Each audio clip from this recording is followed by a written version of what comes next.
Welcome to Journey Through the Gate, your paranormal portal podcast, as we delve into the many questions and wonders brought on by the supernatural experience. What's on the other side of the gate? Let's find out together.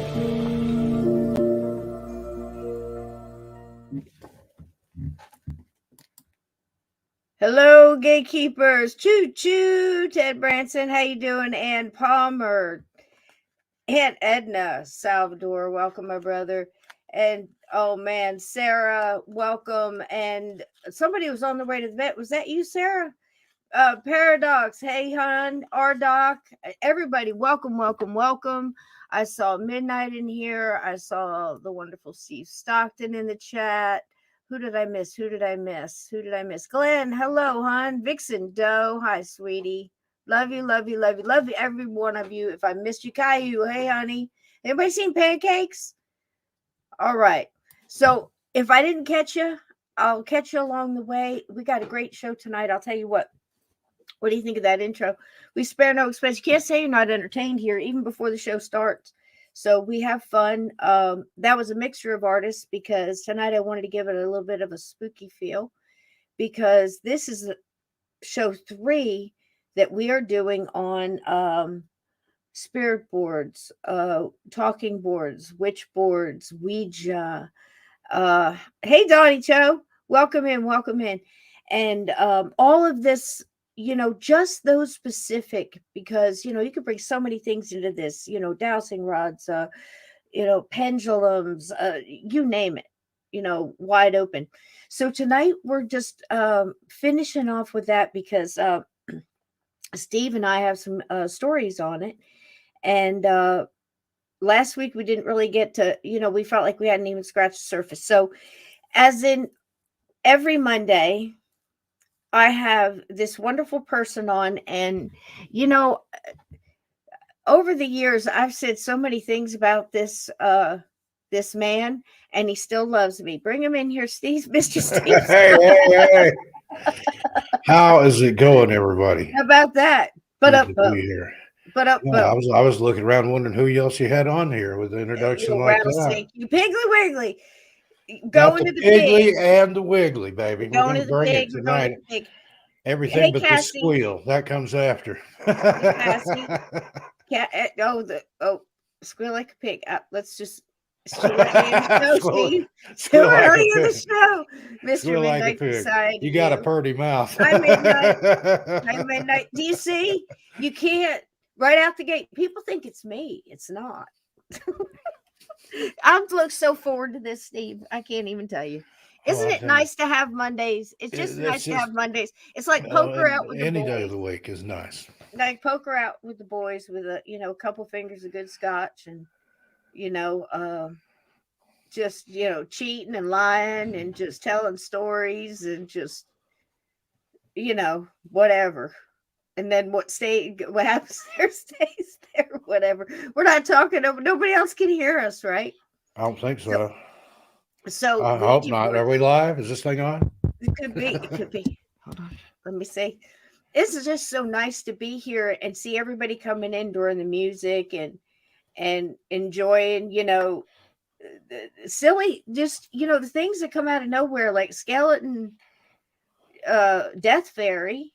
Everybody loves Skeleton Death Fairy. And I promise you on the way out, I have some Skeleton Death Fairy for you. So everybody that's a fan, on the outro when we end this show, whenever that may be, could be hours. It could be. Is my audio okay? Everybody, can you hear me? Am I too loud? Wonderful. Not loud enough? You look sometimes wonderful. I feel wonderful. I am wonderful. Your aura's wonderful. Your energy smiling on all points. Off the hizzy. Your dog's off its chain. Whatever you want to say. Is that what are the cool kids saying now? Are they still saying who let the dogs out? Or are they still? I think so. Is it? Are we back to what's the words now? Your drip. Something about a drip. It used to be back in the day. You had the drip. You better go see a doctor. Oh, I kid you not, man. It's It's going so to be funny one of them shows. how I things have think gone like my lights are too red. I a look so dark. 180, Steve. Am I crazy? Well, I'm crazy, but Well, that's okay. You said that's a it. I given. didn't. That's a given. But here's the thing. It's like everything is flip-flop because I heard that some, young folk, whatever, Turn my with their lights down hair, here. and their music, talking You about it's kids my with your rock and roll music. Get off the drip, lawn. and I'm thinking you should get a prescription.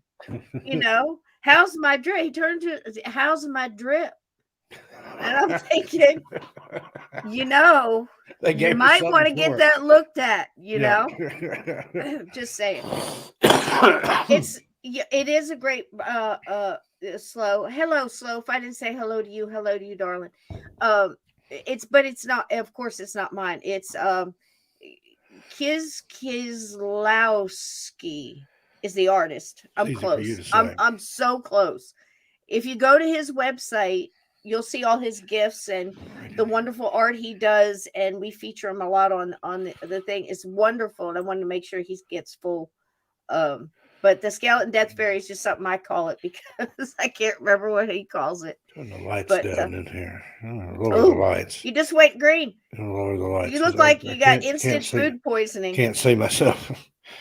I've had food poisoning, and I tell you, you are that green. I've felt that green before. If you can open one eye and while you're pulling yourself across the bathroom floor and you get one elbow up on the counter and you can look in a mirror, that's what you'll look like. You'll be that green. That's a little bit better. It's too light in here, too bright. See, it's still daylight outside. I've got windows to the I feel bright too because east and to the north. StreamYard won't get dark mode. So I've got this I've got that. screen. That's why I put these down here because I've got this glare. I know. If I have StreamYard open, there's nothing I can do about it. I look open it all the way up, then I can't see the chat. I'm so pale. The end of every show, how can we do better? I'm dark mode. Yeah. I've sent that in 100 times. Ann says you look like you got uranium. Uranium glow. I glow in the dark. Glow in the dark. I'm telling you. There's something else you should put on the resume. Yeah, I glow in the dark. I was born in Oak Ridge, Tennessee. What do you expect? It's more than sleepwalking, ladies and gentlemen. Sleep glowing. The man glows in the dark while he does it. So, there you go. That way extra I can see on the door. Where I'm sleepwalking. God. It's just your light is so bright. You can't help it. It's just your light is so bright. I'm like a lightning bug, just my rear end lights up. It's all natural. Don't even know what muscle to flex, but it does it. I want to say hi to some people in chat. Wiggly. First and foremost, Midnight Society, I love you, sweetheart. Midnight. We are Facebook official of the other day. Wow. There's no coming back from that, First man. time ever. Yeah, I've heard tell. There's no coming back. And who else is here? Glenn Daniels, Dan Palmer, slow motion. Is that a supermodel throwing up rose petals?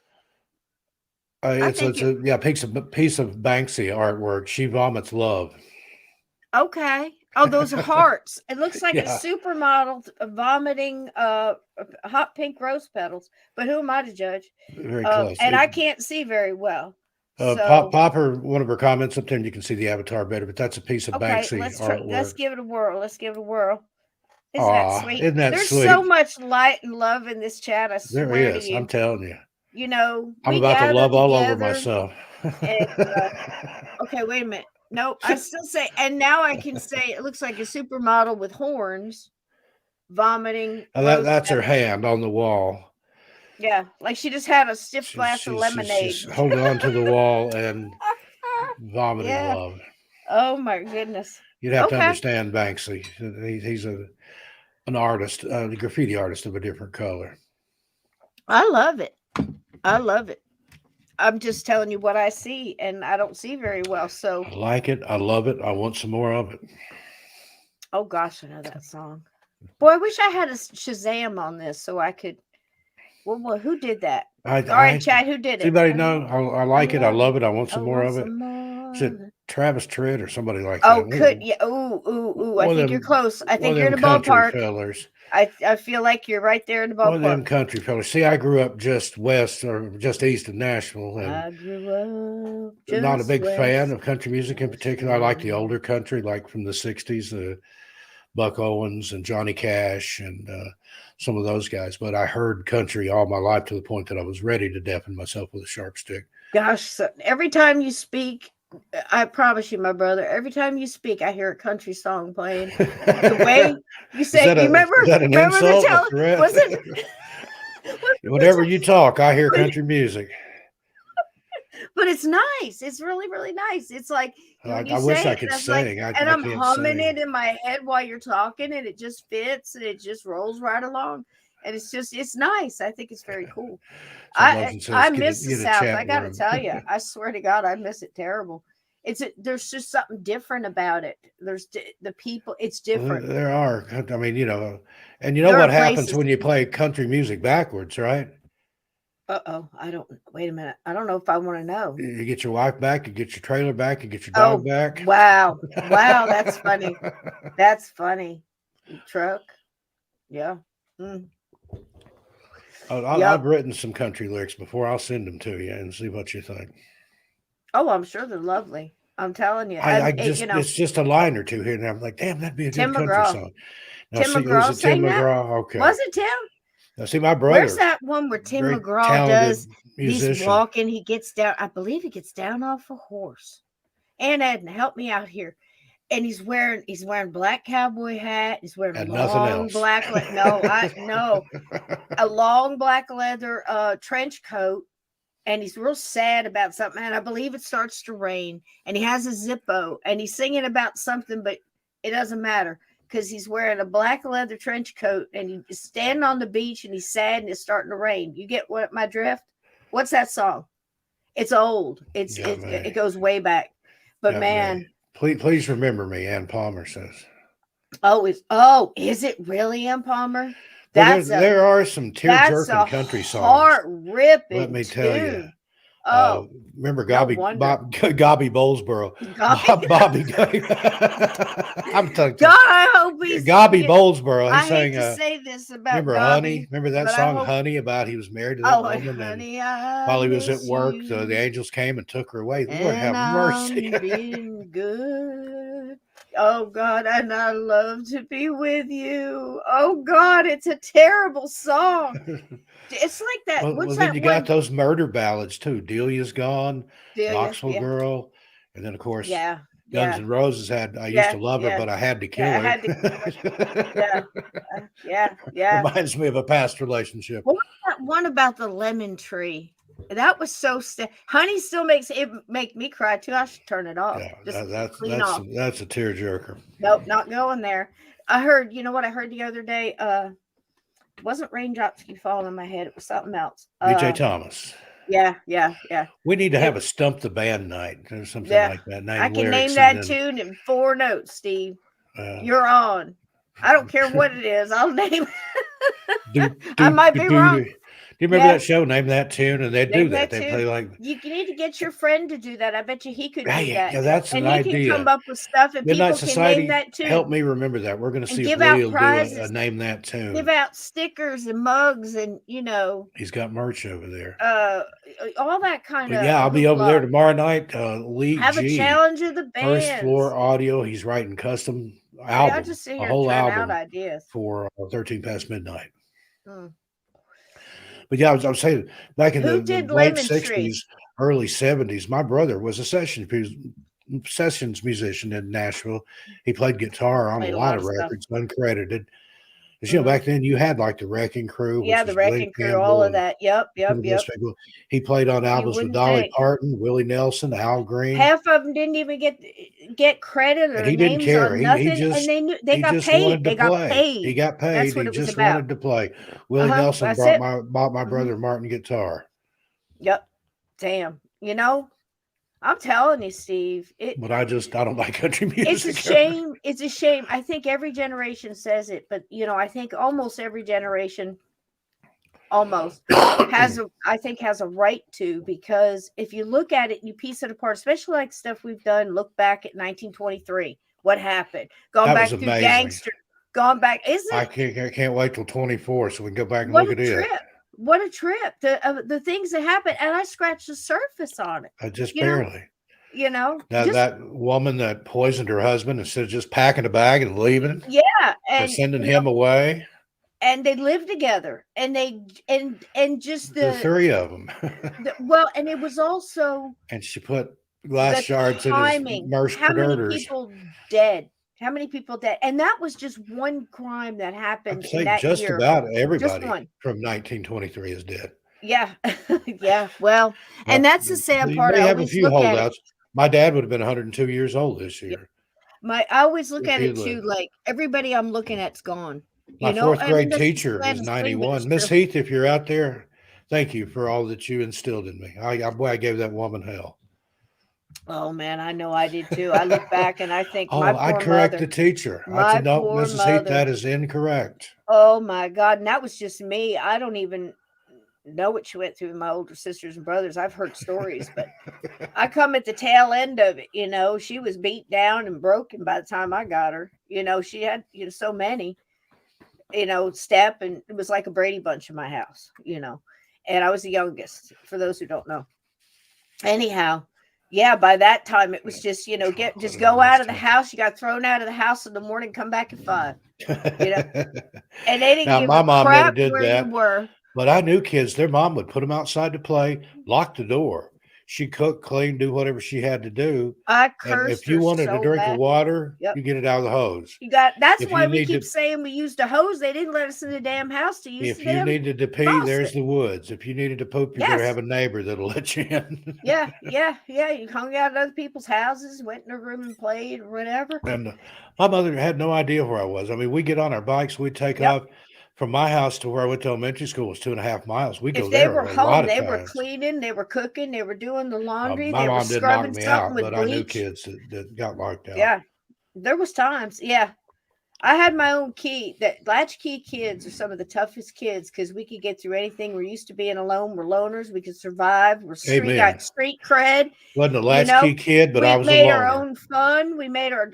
We watched the right TV shows back then. We had Absolutely. a couple to choose from that actually had morals in them and Yeah. taught us what played And out the you tape. only had 3 networks, 4 if you Yeah. count PBS. Right. I couldn't even get ABC where I lived growing up because it took one of those antennas outside, and it was the local ABC affiliate, Channel 26 WTK Knoxville was, Yep. or I'm sorry, WTBK Hey, Knoxville are you kidding me? How you doing? was it was UHF Channel 26, Cowbell. and Channel 6 WATE was the NBC affiliate, WBIR was the CBS affiliate. But they were on, Channel 6 and 10. They were on the regular dial. But you get over on the UHF, it was hit or miss. And Yep. most of the stuff up until moved to Carnes in, I think, 79 or 80, 79. We had cable TV when we moved up there. But prior to that, I didn't see anything on ABC unless I was at somebody else's house. I So can there's a lot remember of shows. arguments Yeah. in my house in the 70s. So we've been 78. Who's going to turn the antenna? Who's going to hold the antenna? And still had the big Zenith. The big Zenith. We had the best. Zenith had the console. Zenith. Yeah, my uncle was a television repairman, owned a huge business in Asbury Park, New Jersey, downtown. It was still cool. And they handled all the musical instruments for the high schools and schools and taught lessons there, the whole shebang. Because when you got a television, it was furniture, and the stereo consoles. That's where they had them, where the big speakers were all built into the furniture, and you lifted up the top, and the albums went in there, and you played your albums and stuff, and you had a radio built in. We had the console, the floor model TV was a console, and then we had a stereo in the good living room. Then that flipped up. Yep. That's where the turntable and the AM, FM. I don't think there was an FM tuner at that time. I think it was just AM. There's a radio tuner in there. And maybe if you were lucky, an 8-track deck. Later on, an 8-track. Yeah. In fact, and then I the actually sides had flipped that. up, and that's where you stored your vinyl. I had that in high school. And the speakers were in the sides of the cabinet. Mm-hmm. And it was funny because my mom, when she got it, before she passed, I know this has nothing to do with Ouija boards, but I'll make it fit. We're getting there. We're getting there. I can see it on the horizon. We're just taking a walk. The Ouija board walking, just over that next hill. We're walking over to the hill where the Ouija boards are on. So anyhow, when she bought it, the albums that were in there, that were tucked in there were, and I can tell you like it was yesterday, it was all kinds of big band stuff because she had this collection of Glenn Miller and String of Pearls and just if you know, you know. She had Eddie Fisher and just I mean the stuff she had Vale and Frank Sinatra, a lot of him, Andy Williams, and just all these different vocalists. And I'm listening to what was his name with the blue? He had the bluest eyes, always had the turtlenecks. Tom Jones? No, because he was wore black. turtlenecks. No, he was black. He wasn't black. No, not Tom Jones. No, the guy he was Welsh. About. No, the guy I'm talking about, and it wasn't was it wasn't Sammy, and it wasn't what's that guy's name? Oh, help me, Chad, help Elvis me. Covered one of his songs. Jackie Wilson. Nope, keep going. Lonely Teardrops. That was a good one. Yeah. Nope. Sam Cooke. Sam Cooke. Oh gosh, Sam Cooke. Oh God, how much you love him. Well, that's some wasn't him. music. Nope, not him. Did you say Blue Eyes? Almost had it. Oh, piercing, ice blue eyes. Johnny Mathis. Thank you. Okay. Woo! I mean, the hair was just perfect. I mean, and the way he sang, the way he did stuff, it would sound like your equipment was going out. He'll take a walk in the park. There would be a gap, and then he would pick the note I loved back it though. Nat King Cole's another great one. Sam Cooke's, oh my God. Nat King Cole. So, I actually endured a Johnny Mathis concert one time. Girlfriend at the time wanted to go, and I didn't think but he was a showman. I bet he was. Oh God, we got our money's nothing but class, man. And that's what it was like back then. Even if they were slobs behind a curtain, even if they were, I'm trying to be careful, jabbing and bobbing and doing God knows what behind the curtain or in the hotel room or on the way to the hotel room. But people were they hit it better. They hit it better. They had their foibles. They had their addictions. They were just as bad, but they knew enough to keep it private. Yeah. They had the self-respect to hide it from everybody. Ungrateful butthole like Barry Manilow. Barry Manilow, I'm watching you. Man. And then you hear some of these things from behind, and how well they hit it, Steve. Yeah. Well, look at your movie stars, your contract players, Rock Hudson, arranged marriages, arranged divorces, to make it look like he was. I don't think he ever was in the same house with that woman for more than a photo op. Yeah. Oh my God. So much stuff. It's the murder. Raymond Burr. You never would have known that he was had an alternative lifestyle. He hit it very well, and you had to back then. That was career suicide, and you had people like who was the lady on the radio, Hedda Hopper, or somebody like that. She would out people Barbara on her radio Stanwyck. show. So many. I mean, Barbara Stanwyck. And this is the thing. Amanda Blake. Remember Amanda Blake, Miss Kitty on Gunsmoke?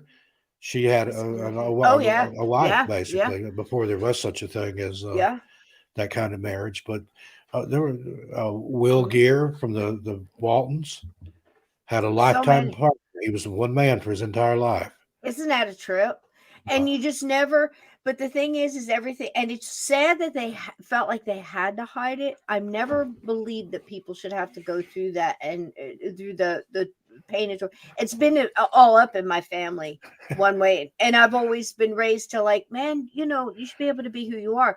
But I'm a firm believer, as I've stated many times, don't get your peanut butter in my chocolate. Yeah, look at Aunt Edna's comment there. Wish I could have given Rock a spin. I'd change him back. Just keep your peanut butter out of, creamy or nuts. I don't care. Just keep your nuts out of my. Keep your nuts out of my. Yeah. Whatever. Okay. Do all three of them. Nuts. All three of them. Will. But I do prefer extra chunky. Just saying. So, anyhow, and that's the truth. So here we go. Ouija boards. That was Edith Ann. Edith Ann. Lily Tomlin, another person that had a lifelong partner that was also female. Yep. And you know what? Again, so what I was saying about the stereo, just to finish up, see, I can see the hill now though, guys. So hang on. So I'm thinking about I got that later on. I mean, when a lot happened and I wound up coming back to New Jersey and where it was stored, somehow I wound up with my mother's stereo console, right? It didn't have all the albums in it, stuff like that, but it still worked. It was great. It was what I had. And now I'm playing AC/DC and, I mean, on the same turntable that my mother played Eddie Fisher and Jerry Vale and, Glenn Miller and, different stuff like that. But it's just funny when you have something like that in an antique, especially something that's handed down to you. And then you hear that coming out of it. And it's kind of funny. Furniture really can be a huge part of a lot of different families. And you wonder if the furniture didn't like that music. It did. Because my mom and dad, they listen to country, they listen to Lawrence Welk, that sort of stuff. They had albums, Percy Faith, Perry Como, Andy Williams. And then I come along in the 70s and I've got Devo and the Sex Pistols and all this coming out of that family stereo, Yeah, it's wild. What in the tarnation is that?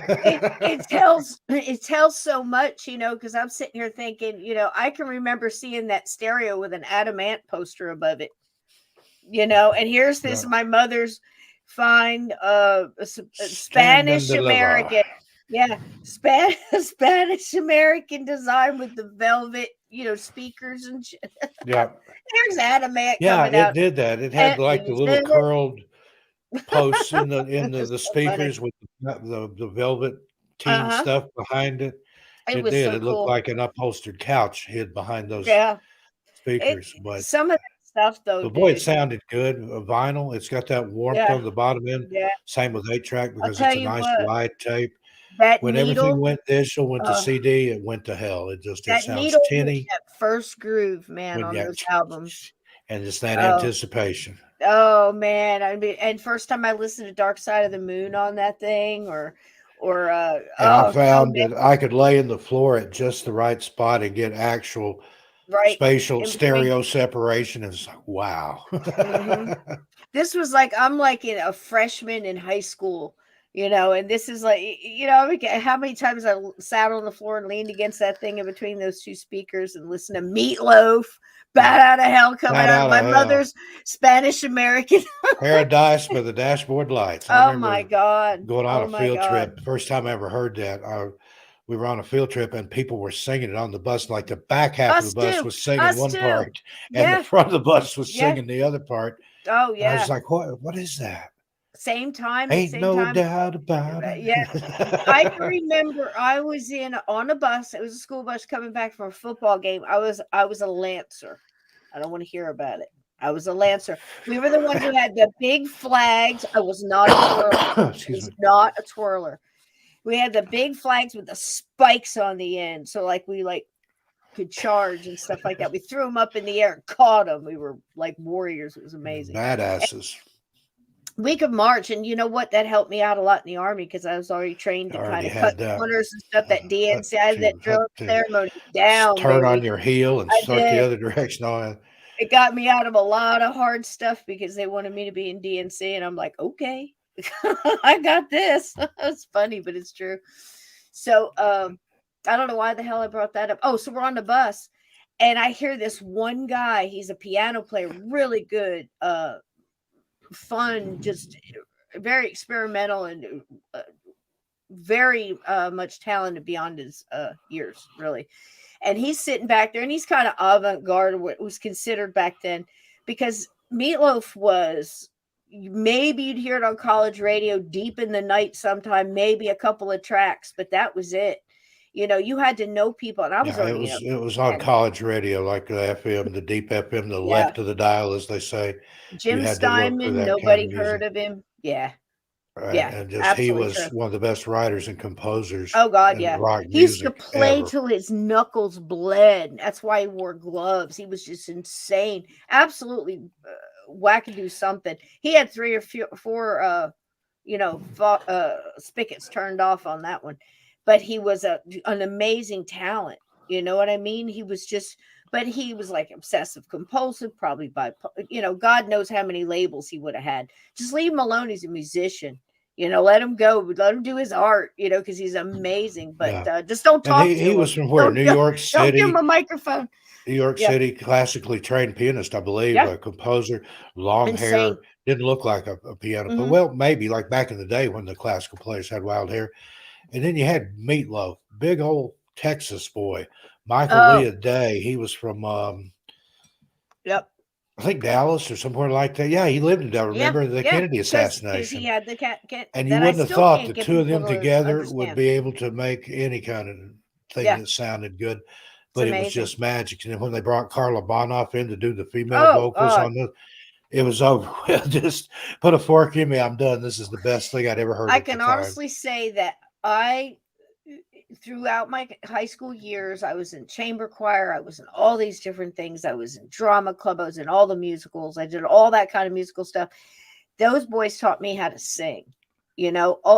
Just being eclectic, everything from Simon and Garfunkel to Hamilton, Joe Frank, and Reynolds. God, if you remember them and their velvet tuxedos, oh my God! But boy, they could sing. Do you remember all the different the Cornelius brothers and Sister Rose? Do you remember them? I remember the name. I don't remember any of their I can't stuff. remember what they sang. Yeah, yeah. But for some But reason, when just you said Hamilton, Joe yeah, Frank, and Reynolds, of Seals and Crofts was it? I mean, just from that Summer to Pink Breeze. Floyd and Pink Floyd and just all the different range of Hey, stuff there's that Maraid you the could Mermaid. grab out. Hey, Maraid, hi, sweetheart. Midwest Hey, Night hey, Watchers. hey, Midwest. Hey, Echo Leaf. Hey, darling, how you doing? So all of those things combined, really listen to all of that and just standing there and I was in a band and different things, and then you bring in Judas Priest and the other stuff, and man, I had my range. It was something. It was fun, but there were some great teachers back then, and thank God, because I don't know what the hell I would have done now. It's so different with all of the electronic tuning and oh my God, I mean, we had Les Paul and a Les Pete Paul Townsend and busting Mary equipment. Ford. You ever Yeah, seen any Les of those Paul. old shows where they were? My She was mom just as had good the a albums. player as well. Les Paul Yep. wasn't. She did it in a dress and high heels. Yep. So true. Remember they said that about Ginger Rogers. You think Fred Astaire could dance? Ginger Rogers did everything he did backwards and in heels. Yep, and backwards and in now heels. who's the Hell dancer? yeah. That's so fun. That's so much fun. So anyway, I thought I would start us with this. And I don't know how we got here from that, but somehow nice segue. We don't albums, give a shit. just jump out the plane, man. You got parachute just for life. You know what I mean? ADHD. Here we go. And now. I thought these were so cool because this is just your planchette. Aren't they cool? So some of those are the automatic writing ones where you can stick the pencil in there. Yeah. And have the little wheels on it. This is, I know it. And see I've the little never wheels? used one. I've never even tried one, but I would like to try it sometime just to see. Mm-hmm. It might say bad things to me, but right. But then it might be, what was the guy that, or the lady that wrote a book that was from Mary Patience-Worth, Mary Worth, something like Mark that. Twain, she said. It's and she wrote an entire book through spirit writing, automatic writing. I can't say that's not possible. In fact, everything that I know and have experienced myself, well, it made for a good story, even if it was she just very well up, may had, or somebody that said they were Mark Twain and was just a darn good little, author and wanted to get a book written. Why not Joe Smo? She says, "Are you Mark Twain?" Like, yeah, okay, honey. You're gonna write my book? Sure, I'm Mark Twain. This one was different. Patience-Worth was allegedly a spirit contacted by Pearl Lenore Curran. The symbiotic relationship produced several novels, poetry, and prose, which Pearl Curran claimed were delivered to her through channeling the spirit of Patience-Worth. Patience-Worth. Oh, and then there's the other one with the Mark Twain. So there's more than one. Yeah, there's several. St. Louis, Missouri. I'll see if there's a Salvador Twain connection says, here. Look what Salvador says here, Steve. Can you see that? I don't Light from Beyond, poems of Patience-Worth. What does Salvador have to say? Name. Good evening. Oh, the best show on the net. Indeed. Salvador, brother, good to see you. He likes it when I call him brother, and he is my brother. Yep. Oh, look, my Nightmare's here as well. Everybody's here. This is wonderful. Cassie's here. Maraid's here. Everybody's here. Cassie, Glenn, I'll get that audio Paradox. one day soon to get it to you. Ted's here in the waggy tails. So who's got wrenches? What can you guys do with your special wrenches? Are they the same color? Remember, we were They're the given same color. field You've got commissions. managing mods and standard mods. Okay. And the managing mods can do more. I think they can give grief to the regular mods. They can. Oh, they can bake. Their cupcakes are bigger. I'm telling you, one night we need to have a last mod standing and just turn them loose and let them start whacking it like dodgeball. Yeah. And then whoever's left, dodge a wrench. I'll give you a signed copy. I they love got bigger cupcakes. I do too. You can dodge a wrench. You can dodge a ball. If we do that and you're victorious, you're the last mod standing. I'll send you a signed copy of My Strange World. D-Rock's here too. Hello, everybody. So I promise you, we're talking about Ouija boards. If I put the picture up, one of the stories you will hear tonight is in this book. That's the reference for this. Oh, very cool. Okay, we'll get you to hold that up again, brother. Supermod can mod the chat room. Okay. Oh, there you go. Your cupcakes are bigger. I think you got bigger wrenches. You got one of those great big old plumber wrenches. Yeah. You know those kind that the really big ones, the pipe wrench. Ooh, man, those things. Don't be afraid to crack some skulls. Carry one of those behind your passenger seat. With great power comes great responsibility. So because listen, the cop pulls you over and pulls that sucker out. You ever find yourself on the side of the road, right? All you got to do is, especially if it'll work either way. But if you're a woman, it'll work even more so. And he pulls that wrench out and he puts it on the trunk, and you find yourself in sitting on a curb, or your palms down. Boy, if your palms down, you're in trouble anyway. Don't worry about having a wrench. But anyhow, you just tell him, hey, I fix my own sink. I'm not going to pay some plumber to come in here, especially on a Saturday. Those kids are always flushing apples down the toilet seat. And next time, and my husband's hair's falling out, and the kitchen sink's always I fix. We got to back up a minute here. Flushing apples down the toilet. Don't tell me they were bobbing for apples in the toilet. No, but I'll tell you what. If you're a mom, or expect the unexpected, or a dad. I was a single dad. Shoes. And my daughter. I woke up one morning to the toilet. Flush. My daughter was trying to flush a balloon down the toilet. That doesn't work. Come home, the bathtub's got tadpoles in it, or frogs, turtles. Snapping turtle. Sometimes I'll have to tell you about the time I took a water moccasin to school and what a fuss that caused. Oh, my. Yeah. Well, I had a point to prove. Show and tell sometimes turned out to be show and tell has run amok. I'll go ahead and tell it real quick if you don't mind. What do you tell it? Had this teacher, Mrs. Kopic. Who? 6th grade, Mrs. Kopic, Coppick. She's that's not what I heard. I'm sure, because she was a young teacher. She was from somewhere else and had come to teach in the Knox County, Tennessee school system. And one day we were talking about venomous snakes in our part of the country. And yes, we had copperheads, and yes, we had rattlesnakes up in the Smokies. And then somebody mentioned a water moccasin or cottonmouth. Oh, well, you don't have those in this part of the country. Oh, but I tend to disagree there. And I vocalized that. I voiced that. And no, Stevie, there's no water moccasins here. I thought, you know what? We kill them all the time down where I live by the lake down there. I'm going to bring one in and show you. I brought one in. It's a little one. About less than a foot long. I had it in a mason jar with some water. The next morning, I come marching in, set it on her desk. Hell yeah. She looks at it. Call me She looks alive, at me. bitch. She looks back at the snake. She says, "Is that what I think it is?" I said, "Yes, ma'am." And she's like, children. She filed everybody out of the room. Went running into the principal's office. He rang the fire bell. They emptied the whole school out. Holy shit. And they called the Knox County Sheriff's Department. Oh, my God. And then they called the Tennessee Fish and Game, the game wardens, the wildlife people. Wardens they came out, and they had this big thing that looked like an igloo cooler. And that was the last I ever saw my little pet water moccasin. They had it in a cooler. Yeah. And the guy got an A+ for the day. And I almost got expelled. had to have a meeting with the parents on that one. Because I would have said, by golly, I had a point to prove. Get out that red pen, woman. No teacher from some other state going to come in and tell me what is and what ain't in my backyard. Right. I'll show you. Yeah, that's how you show. It caused a ruckus. That's Southern and right there. I didn't really think that one through before I did it, but came this close to, I wouldn't have cared. That'd have been a week off from school. Yeah, Woohoo! yeah. Expel me. Yep. But I I can't got a tell good you the talking things I to. got called into school for my boys, and it never. I'm going to tell you right now. My mama was a saint. They didn't call. No teacher ever called me twice. Let's just put it that way. I can remember that because they'd come in with this attitude like they were gonna, like my kid, and I'm going, hold up, back up the have fun truck, with that. back up the truck. He what?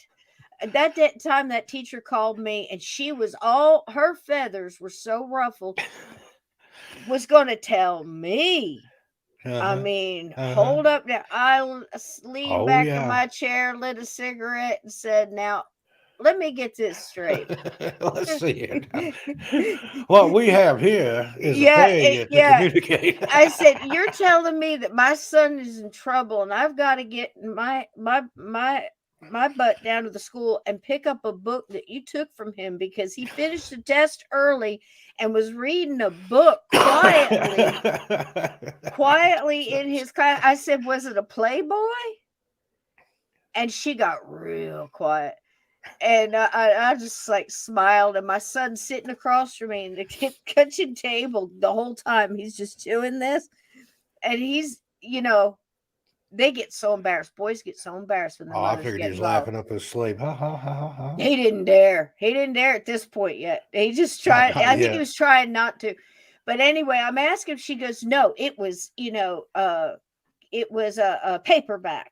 And I said, oh, and I'm thinking like, what's his name for Believe It or Not or something. Ripley's Believe It or Third Not. grade. Robert Third Ripley. grade.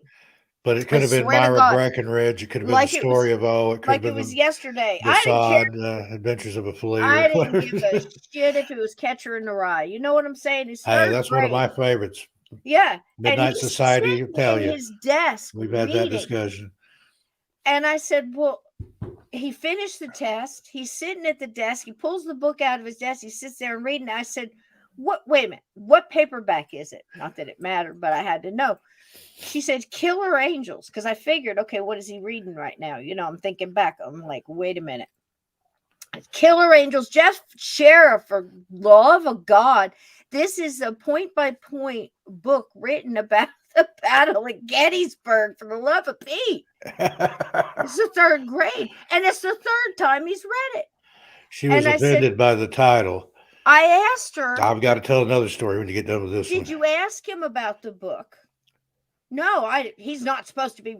And I said, I really don't understand what rule he's broken here. But I said, I'll tell you what, this is the third time he's read that book. And I'll just have you remember, third grade.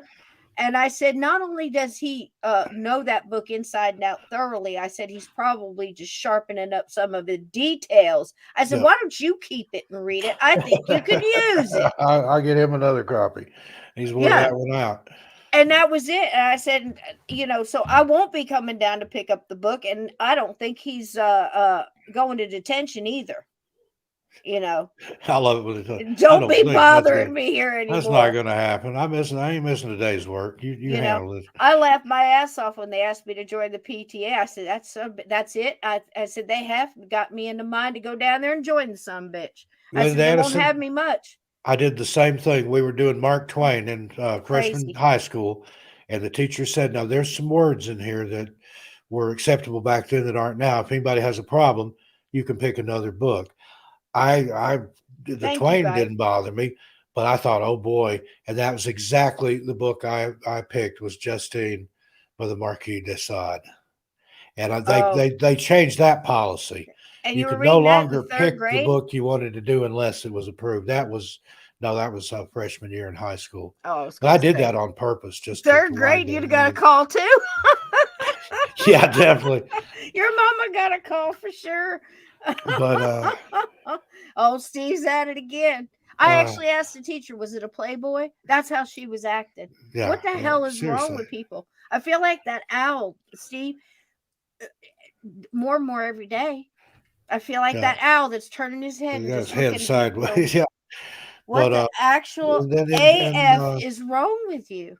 And then in sixth grade teacher different teacher. Miss Coppock, who left for greener pastures, had an old lady that'd been the 7th grade teacher, and then they moved her to 6th grade. They had to shift some teachers around. I think the snake helped drive Miss Coppock away, but anyway, neither here nor there. But this old lady, she had been there.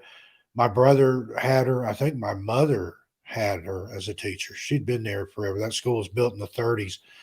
My brother said they were picking berries in there and built the school around her. She was picking berries in there. They built the school around her. Acel Masters, ACEL Masters. I can talk about her because she's dead. Oh, but I had the audacity. One day I was sitting in class and I had my thermos with me. And I bought my lunch, but I carried a thermos. I opened it up. I poured me a cup of coffee. And I'm in 6th grade, And she about had a cow. And she called a parent-teacher conference. And she was all, wringing her hands and stuff. My parents come in and said, one day in class, he took out a thermos and he had a cup of coffee. And my mom and dad are looking at each other like, yeah, so who do you think made the coffee that's in that thermos? And I'd been having a cup of coffee before school since I was in the 1st grade. I had to have a cup of coffee in the morning. I was a little bear. And my daughter was the same way. She'd want milk in her, or coffee in her milk when she was little. I did the same thing. And then she's like, but that has caffeine in it. The people and they're like, yeah, so minds over the stupidest shit. And she had kids. Pine cones right up their asses. I feel for those kids because, children shouldn't have caffeine. And my dad said, well, I reckon it ain't going to hurt him. He'd have been dead already. He's been drinking it since 1st grade. Next, that's it. Yeah, it's just like, and they're like, we wasted time to go down there and to tell this old lady that we don't give a shit if you drink coffee. It's like when Sopranos, Tony Soprano gets drug into his parent-teaching conference and they're sitting there, and they're trying to tell him that their son's got ADD, and he's going, well, how would you know he's got ADD? He goes, because he fidgets. He goes, what constitutes a fidget? Describe this. It's fidget. Like they tried to do the same with mine. I said, get the hell out of you giving my kids drugs. There's no way in hell, man. I mean, you just look into it and, you're looking at the doctor. I think that's when I really was convinced, like, man, everything I ever believed is true, in a lot of cases. And I'm looking at this guy and I'm like, you're not telling me how to do this at home and, try a diet, try taking this away or that, it's just right to the pad, man. Just right pushing at the thing. And I'm like, what are the side effects of this? And he's looking at me like I got no right. And I think that's, 25, 30 years ago. You should question your doctor. Hell yeah. You should get a second opinion, get a third opinion. No. Because, 4 out of 5 doctors, that 5th son, he don't like nothing. For me to make a decision like that for somebody else's life, I'm caretaker here. I'm deciding my decision for that child. I got it first, do no harm, right? And then I got to, wait a minute, we're jumping the gun here a little fast. You don't even convince me he's got a problem yet. I'm not seeing anything you're talking about. Let's jump through the hoops and see what comes out the other end.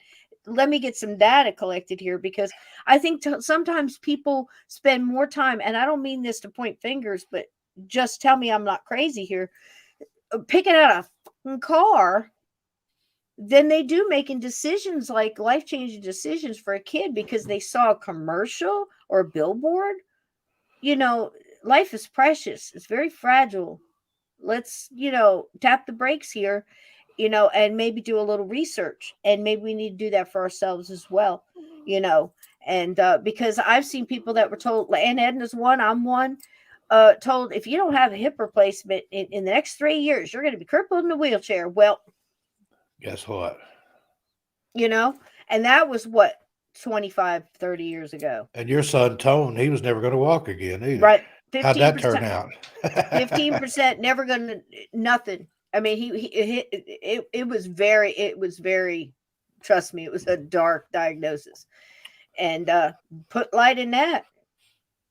And that's all him and his guides and his angels and all that, playing out miracle, just boom, boom, boom. And it was so funny through the years, the people that's bumped into different situations and have abilities or whatever, and not know a thing about it. and they'll look at him and say something like, man, you have light all around, you have angels like around your eyes, I can't describe this, what's going on here? And it's like they're still healing, you know what I mean? It's just like incredible, the things that have happened along the way. And I felt I wanted to say impaled, but that's not the word. Compelled, that's it. But either way, so to put that forth, because gosh, for anybody going through it, don't take that and go, well, why not me? And go, why not me? Yeah. And do it for yourself and start believing in those things. And I think that's what we're supposed to be doing. Whatever label you want to put on it, healing is healing, and knowing that you can heal. And it starts up love here and in here. That's right. Right. And it's so powerful. Position, heal thyself. There you go. Exactly. And do no harm, and don't believe the bullshit, and don't ever. See, I worked for a surgeon, I worked for an oncologist, and then I worked for a medical management company that had 35 remote practices. I would see those drug reps come in. Hey, we got tickets to the UT football game. That's how it used to be. All you got to do is give away so many of these samples and write so many prescriptions. You want a trip to Hawaii? We'll take care of you. They just pay them direct now. And everybody that came through the door suddenly was getting a prescription for hemorrhoid pills or whatever it was, whether they had it or not. When would you ever think that you'd see a time? And I'll tell you something. I think this is one of the few countries that allows it, where there's so many commercials on it about stuff that it's neuro-linguistic programming NLP, and they just keep telling you over and over again that you need that Zoloft. I can say names of freaking drugs and you will recognize them.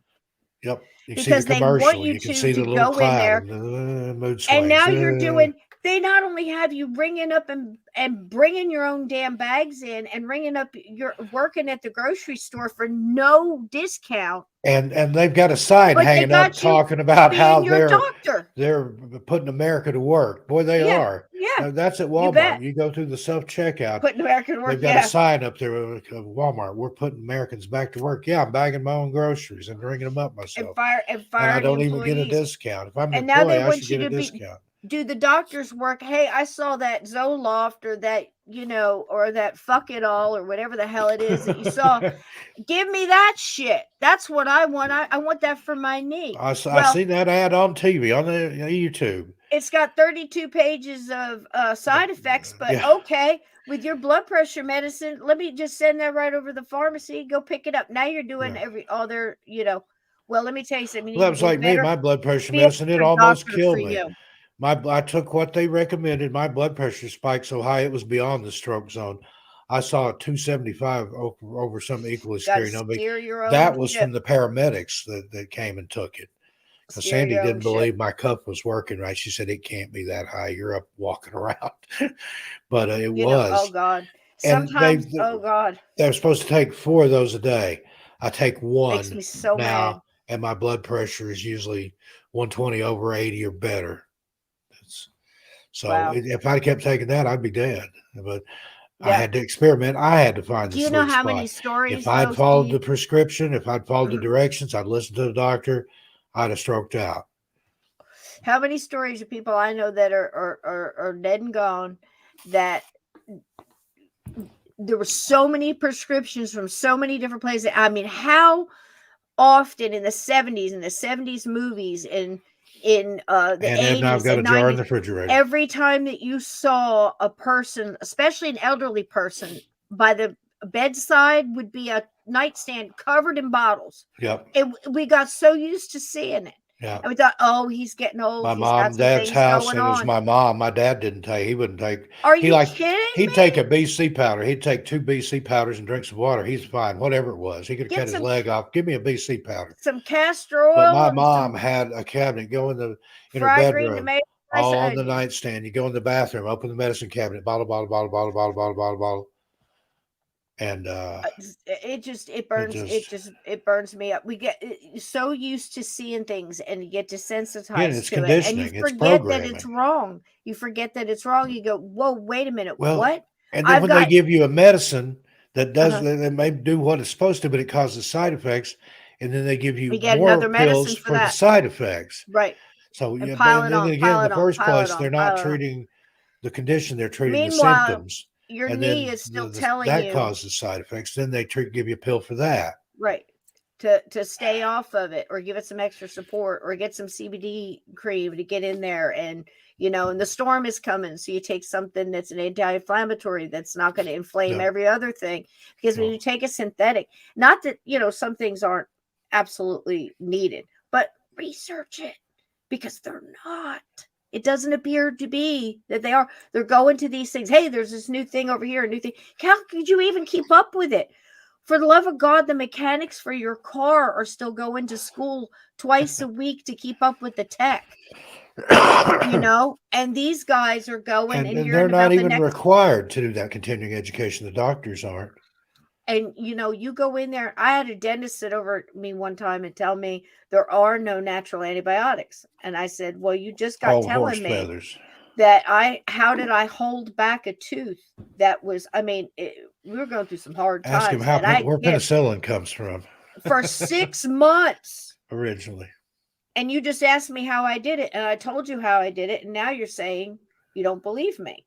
And And Ted's I'm got it right telling you, there. A here's the patient names. cured is a customer lost. That's it. You're a customer. And she's mad at me because she doesn't understand. That's why I can deal with what's going on right now, because I've dealt with it in the Native American world. You believe me, if you don't think that's woof, and people know what they're doing there. With they got sharp things and stuff, but there's plenty of fighting in the Native American, amongst the communities, amongst the whole globe. Tribal. This is this, and this isn't that. We don't do this, and that's not what we think. And the elders sit back, and the wise ones sit back and go, "We're all going to the same place. What's arguing?" The whole thing that's wrong is, again, off in groups. If we just realize that we're all in the same spot, in the same place, that we have the power to heal, that there's things here that, and accept other people's wisdoms. All wisdom does not come in one place.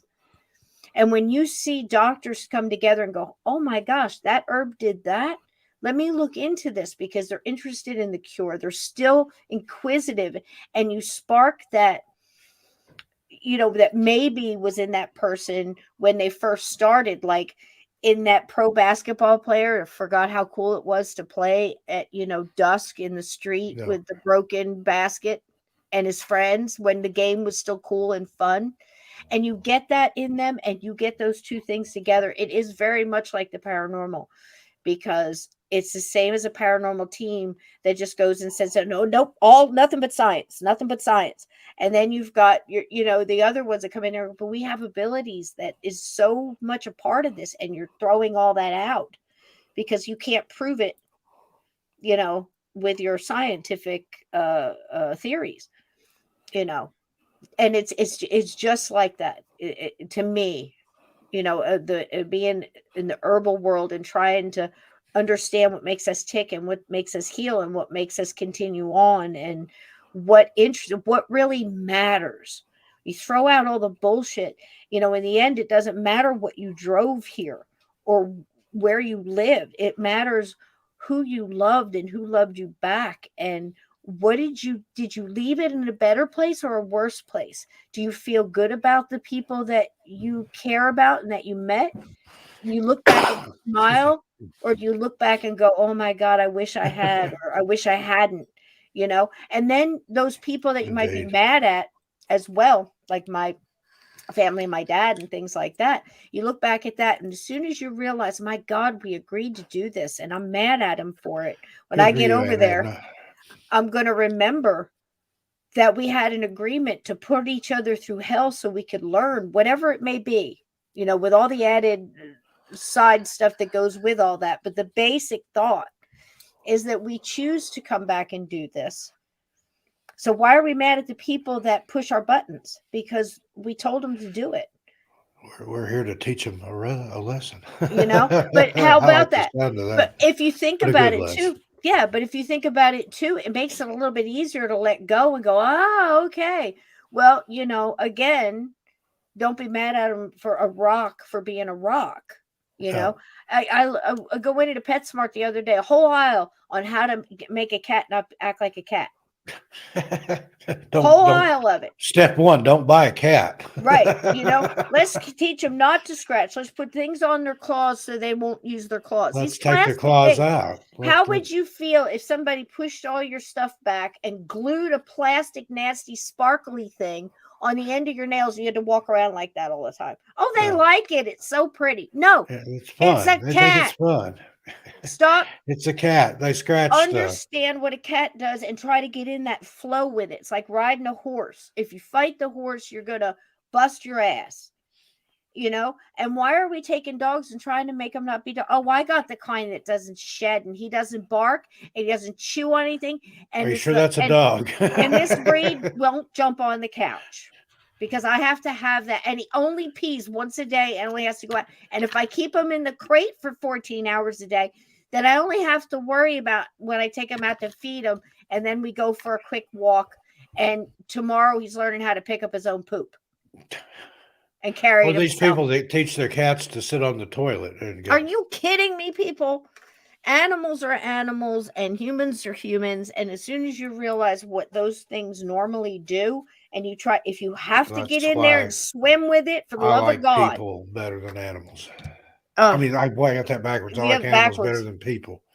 I do too. Yeah, it's so true, Jack. There. So true. But anyway, this has nothing to do with with Ouija boards, other than the fact that Ouija boards are coming up. Here we go. All right. So anyway, I got this picture. I thought it was cool because I think they're just neat looking. But this is where we talked earlier on. I think it was in 2 and in a little bit in 1 about where they come from. Everybody's got this like back and forth about the origin. As best as I can find in my research, and I'm no expert, believe me, it goes back in multiple different directions in cultures that use things that look similar to this. Now, this goes back like, China, 1,000 years. They use something similar to this. If you look at it, it's got 2 wheels and the hole is where you put the pencil. Theirs was very similar to this, and they think this is where the whole planchette, and then the board was added later, and like we said, in the 1880s. But I thought that they were just cool to look at too. These are old antique ones, and this is another set. Look at that. Isn't that something? I wouldn't use a Ouija board, but I would love to have a collection of old ones. Automatic writing. No. And basically beautiful. It's got the instructions on it too. The Boston planchette. That's it right there. And the original patent made in Boston in 1860. Ain't that something? And now again, Chinese are doing this like 1,000 years earlier. And all this stuff spreads. Once you start getting all the trading and back and forth and all that, of course, all the culture starts just like anything else, bleeds over into, back and forth. And but even people in America, I don't know so much about the UK and everything, but from what I was reading in the whole spiritualism stuff, a lot of that was also bleeding over from the Native Americans, because back and the trading and everything with them, that was coming up into the culture as well. Hey, Echo Leaf, thank you so much. How cool is that? Thank you so much, Echo. Yep. The way home is love. Every time I see one terracotta warrior to another. Amen. Thank you, darling. Thank you so much. So anyway, the planchettes rose to up in the years of spiritualism. Of course, we've all heard about the Fox sisters, and I'm going to touch on them a little bit. I got some of the pictures of them too. In 1848, okay? So in between, in and out, they were showing up in seances and, of course, mediumship, and, you bring in things like table turning and everything else. Yes, thank you again. Yep. Good on you, gatekeepers. Yeah, give Echo some love and some bacon there. That's wonderful. Yep. I love that. I absolutely love that. That's right, Jack. Yep. And that's it. You just keep remembering that. So again, and that's just like you just said, the way home is love. And that's the whole thing. The whole reason people keep skipping over on the whole burst of the spiritualism, it wasn't just the Fox sisters, and it wasn't, little societies popping up in here and there. People were just as intrigued as we are about contacting lost loved ones. It's grief, it's wonder, it's fear, it's the unknown, what happens next. And just an inkling of such and such lost a child, and they were the talking board. He came through the talking board and said things that nobody else would know. Just as powerful then as hearing a message like that today would be, right, Steve? Absolutely. Yeah, there they are. Fox sisters. There they are, Steve. And that is Margarita, and they called her Maggie. You got Catherine, Kate there in the middle, and Lee. And from what I understand from reading about them, Steve, they kicked up quite a fuss there in the spiritualism movement. Oh, absolutely. Read a lot about the Fox sisters. Yep. And you know what? I don't know if you got this from stories that you heard about them, but to me, it almost sounded a little bit about like the Salem witch trials, where it started off with a little joke and a little of this and a little of truth, I think, and a little bit of I think the wrong people were accused, but because this farmhouse here in 1847, now they in their family, there was the turmoil that you normally would have if your dad was an alcoholic and you've got like 5 different kids in the family, and times are rough, and some go off to live with this one and some go off over here, and then they come back again and converge when that person's doing better. That kind of stuff went on. But eventually 3 of the sisters wound up in 1847 staying at this farmhouse in Hydesdale in December. Now, some were married at that time. Yeah, some were married. Newark, New York. New York, Hydesville. Yep. There's a Hydesville Memorial Park there where their property used to be. And and in that farmhouse, there was a rumor that was going around. It all starts with a rumor of a peddler had been murdered at the site of the farmhouse, and at some intermediate time in the past. Okay, and that's just something whispers are hearing in town. And Mrs. Fox, this is the mom now, heard the story and soon began jumping at every noise in the house, from banging doors to creaking timbers. Eventually, the 2 Fox sisters, who were born teenage girls at this time, okay, they started playing pranks on her. They discovered that an apple falling to the floor made a hollow knocking sound. I just pulled that up here. Did you really? And I looked up like, voice, this goes quick. There it is. Oh, yeah. That put their mother into a panic. So they used to do that. They were teasing her and messing around with her, and it kind of snowballed and went out of whack here. And I think, and I'm going to say it, I think in some ways it stirred some stuff up too, because there was stuff that was starting to happen around the sisters that they couldn't explain, little things here and there. They were admitting to pulling the pranks, but some things started to happen as well. So I'm not real sure what was going on there, but who knows? So anyway, they tortured the mother, and at this point she was seriously sleep deprived. I mean, it got to be a big deal. I'm telling you, they really took it too far. If you're not used to it, that sleep deprivation can get you real quick. Oh, real bad. And let's see. Oh, okay. And as they lay there came a sharp noise as if someone was rapping on the wood. Now, this is some of the stuff that was happening the kids couldn't explain. Kate and Maggie then started talking to the source of the noise, calling it Mr. Splitfoot, which is creepy because that was the devil. And getting it to mimic their claps and knocks. And their mother began asking it questions, and the source would reply using 2 knocks for yes and 1 for no. This, again, this also goes way back. This isn't the source in the beginning of that either. Like Dead Ringer, there's still lots of stuff out there about that. Yeah, exactly. She determined it was the spirit of the man murdered in the house. Now, this is the mom. And then she asked if it would continue to perform if she brought in outsiders. And the spirit said yes. So now you got the townspeople coming in, asking Mr. Splitfoot questions. You see where this is going? Let me interrupt you here a moment. There's some remarkable similarities to the Bell Witch legend. Yes, exactly, Steve. And you're starting to see this pattern.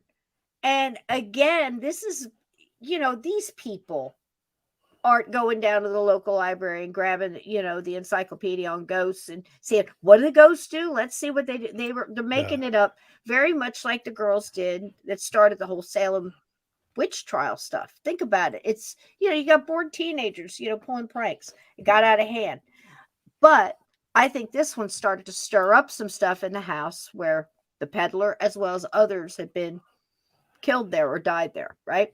Yep. So now listen, the girls, the whole time after this started to break, they start to confess, look, we're faking sounds here in our throats and snapping knuckles, cracking toes. I read somewhere that they had a thing they could do with their toes, or they could pop their big toe joints and make a noise.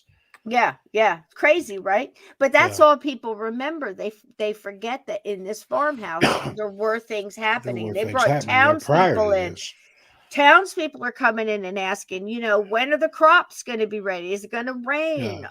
This and things are coming true, about a little higher than the rate of just average coincidence, I would say. And then you've got tulpas and things like that. You can will something into existence. I think so, but the thing about it all, and I'm sorry if you were headed there in the first place. That's okay. This, even if it was a hoax, it opened the door and ushered in the spiritualism movement. It sure did. So whatever it was supposed to happen the way it happened, because then it opened everything up and all this other stuff. And it really made it it was still going on in patches, but this kind of connected a lot of, now big cities are talking about it, and I'll tell you here why. So as the girls, even after 40 years, would keep confessing that they did some of it, again, they couldn't explain some of the things that were going on. They were making the noise by cracking their knuckles and their toes, which I still don't get. Mrs. Fox was too convinced. The mother was too convinced. No, what about this? Well, again, that's the debunkers. I've had people try to debunk stuff that I saw, I experienced. I know what I saw. I know what I felt. Right. Oh, it was swamp gas. It was the wind. It was your imagination. Bullshit. Right. And people always come up with, whatever. So now the girls this is kind of making the girls a little crazy. And dad was an alcoholic, and 2 out of 3 of these girls have a real drinking problem at a very young age. And they're having basically what people have now is problem with fame.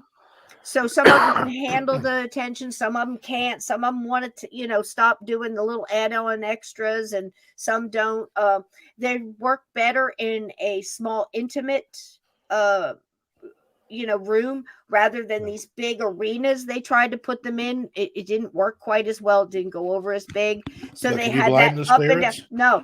And they had that up and down kind of, well, we saw them and this, but they still had that intrigue. And I think it's the subject and everything else that kept bringing everybody back. But, well, they helped me find my purse, There was an interest in the beyond. Back and forth. And you think about what year was this? 18 what? I forgot. Yeah, around 47. Around 1847. So this was prior to. It's really. I mean, you'd had the War of 1812 and some of those things. So that if you notice, spiritualism and interest in the other side tends to run along right behind a war. War of 1812, you had this happen. Oh yeah, in the 1860s Civil War. Here comes more mediumship. Missing loved ones, and the war of the World War I, and that's when my mom's side of the family got into spiritualism. Was after World War I. They wanted to know. They had an uncle that went to France and never came back, just like us, Steve. But the Ouija board would not tell him that he died. He just said he's not here. Well, we know that he's not here, but where is he? He's not here. And so it's never funny. Would tell him that he died. You wonder when you look back at stuff like that, and if you have a chance to get more insight on that exact situation, you usually find out that at the time, you weren't supposed to know, because something else had to happen, and the next thing happened, and we don't look at it like that. We often in our lives forget to back up and look at the big picture if we can, as much as we can see of it that makes logical sense, and we don't realize that timing is very important, and that sometimes is why they won't come and tell, or sometimes they just don't know. So I mean, and who know, and 10,000 other things we can't think of. So let me finish this one real quick. The Fox parents. So what happened was, again, they were having all these problems with fame and no fame, and whispers being about mutter darkly about witchcraft, and all that stuff's going on to the jealous people, and then you have the excitement of the people and the believers. Okay, so again, they just basically ran with it. They tried to say that we're this or we're that. Basically, they just try to deal with fame, and they start doing more intimate little local things and going and traveling that way. And that's working out better, but it's not working out for the drinking. And of course, they're meeting guys along the way and getting married, and that's not working out. And one of them gets left and abandoned, and they move in with the next one. So there's a lot of that going on. But meanwhile, the important thing is everywhere they go, they create another pocket of people that believe.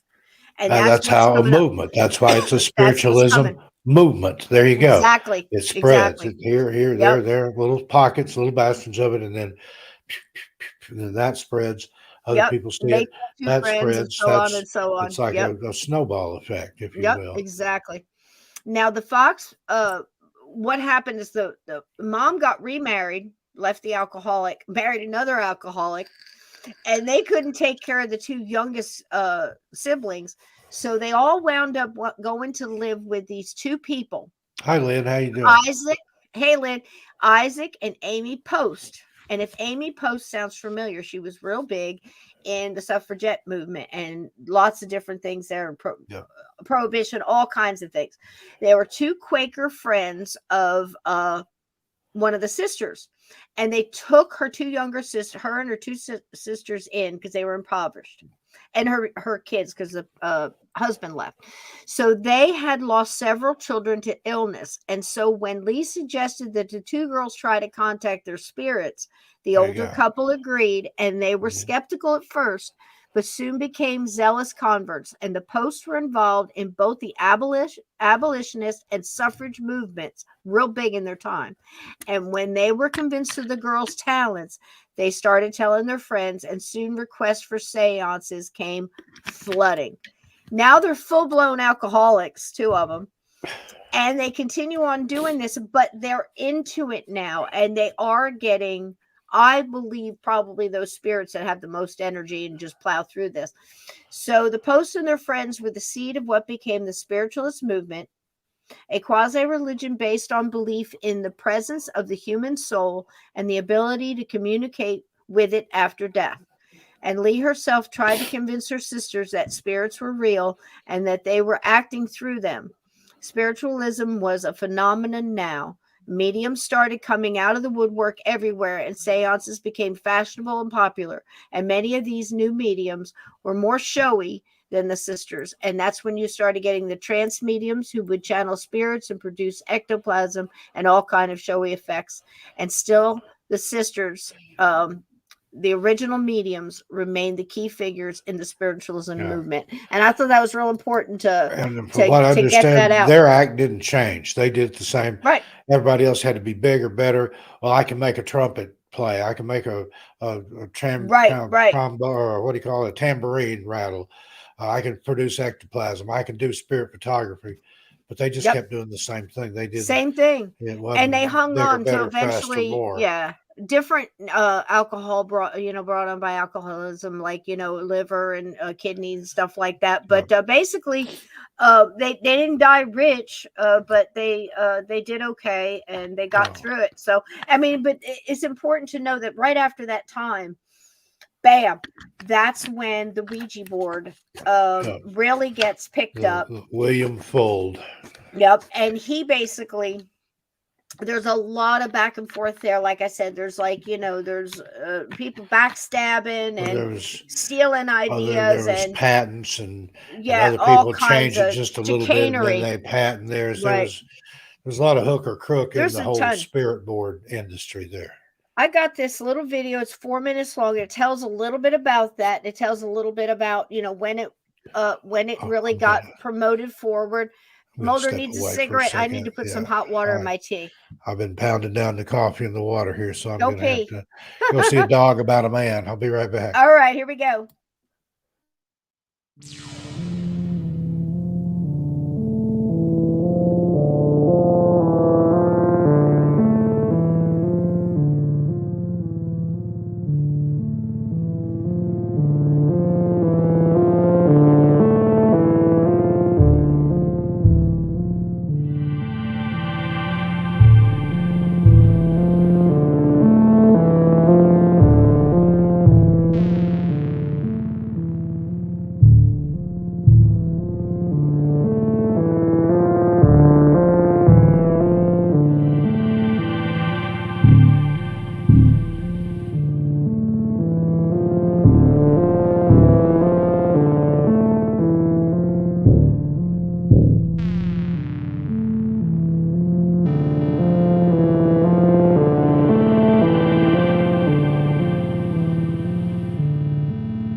Well, there you go. That's a little bit of the history.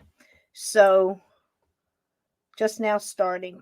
No, sweetie, we've been going for a hot minute, but welcome aboard the Hot Mess Express. We're all good here. Welcome in, welcome in. Hey, Renise. All right, so that gives you a little bit of the history on it. Now, while Steve's out rolling Mulder a cigarette or whatever, I want to tell you a couple little things. So, again, this is one of the older Ouija boards. This is how it looked. And again, there's something about the artwork on these things. Some of them are absolutely gorgeous. But even the older antique ones, I don't know whether it's the little symbols. I don't know whether it's a feeling put in it when it was made. I don't know if it's because it's wood and there was, stuff from the artist, because things artists make have so much energy in them. But there's definitely something alluring about them. But there's also a history, a written history of things that happened after people were using the board. Big things go way back. And and that goes for automatic writing too. But even when you're just focusing on the spirit board, the talking board, the Ouija,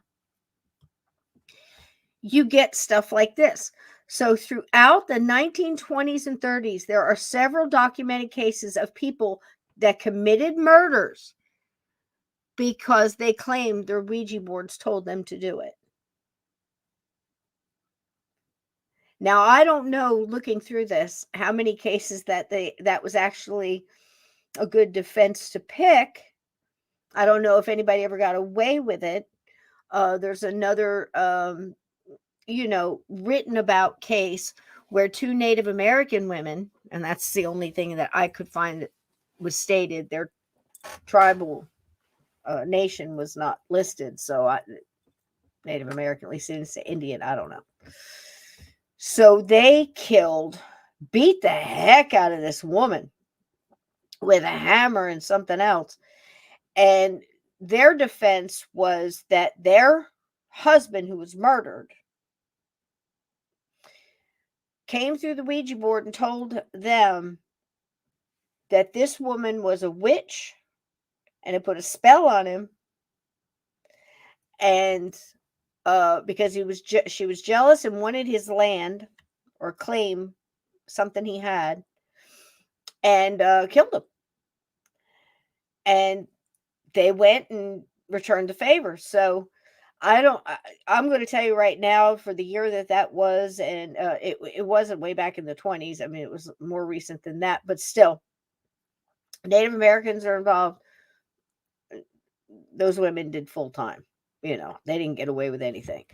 But when I read the thing and I listened to the description of how they said that he came through the board and said this, I'm thinking, it's probably true. It sounded, I mean, for the things that I've seen and heard, I'm like, I believe them. They probably should have got away, but they knew that going in. They knew that if they got caught, it was over for them. But anyway, this is a nice advertisement. And I don't know what it's in. I don't know if it was just the paper, or if it was in a catalog or something, Sears catalog or whatever. I think it was just the paper, but it says, remarkable, interesting, and mystifying game. Great mirth-making game for parties. Apparently answers, like that little, I don't know if I completely, going to go all in and say, after everything else, remarkable, interesting, mystifying. But apparently answers questions concerning the past, present, and future. All around. Full directions accompany each package. Size 15 by 22 inches, nicely finished board with felt tip table on which you place your hands. Okay, that must be the planchette. Shipping weight 3 1/4 pounds, 95 cents. 1920. Speaking to the spirit world. What more could you ask for? In the 1920s, over a few short weeks, the police in El Cerrito, California, arrested 7 people. All were driven insane after playing with boards. A national headline at the time read, "Whole town Ouija mad." Don't go Ouija mad. Don't go full retard. Don't go Ouija mad. It's not a game. That's right, Ted. Because you're inviting and you're welcoming and you're opening the door and you're going, come on in. But again, that can be done with many things. We're just picking on the board tonight. So a 15-year-old girl was found naked and acting crazy after communicating with the spirits. In the following days, this madness spread. It even affected a local police officer that ran naked into a bank screaming. As a result, the town officials banned Ouija boards within city limits. And you thought it was just inside subways you couldn't use a Ouija board. Oh, these are some of my great Easter pictures. You want to see them? This is like searching for Easter things and gifts and pics throughout the inner tubes.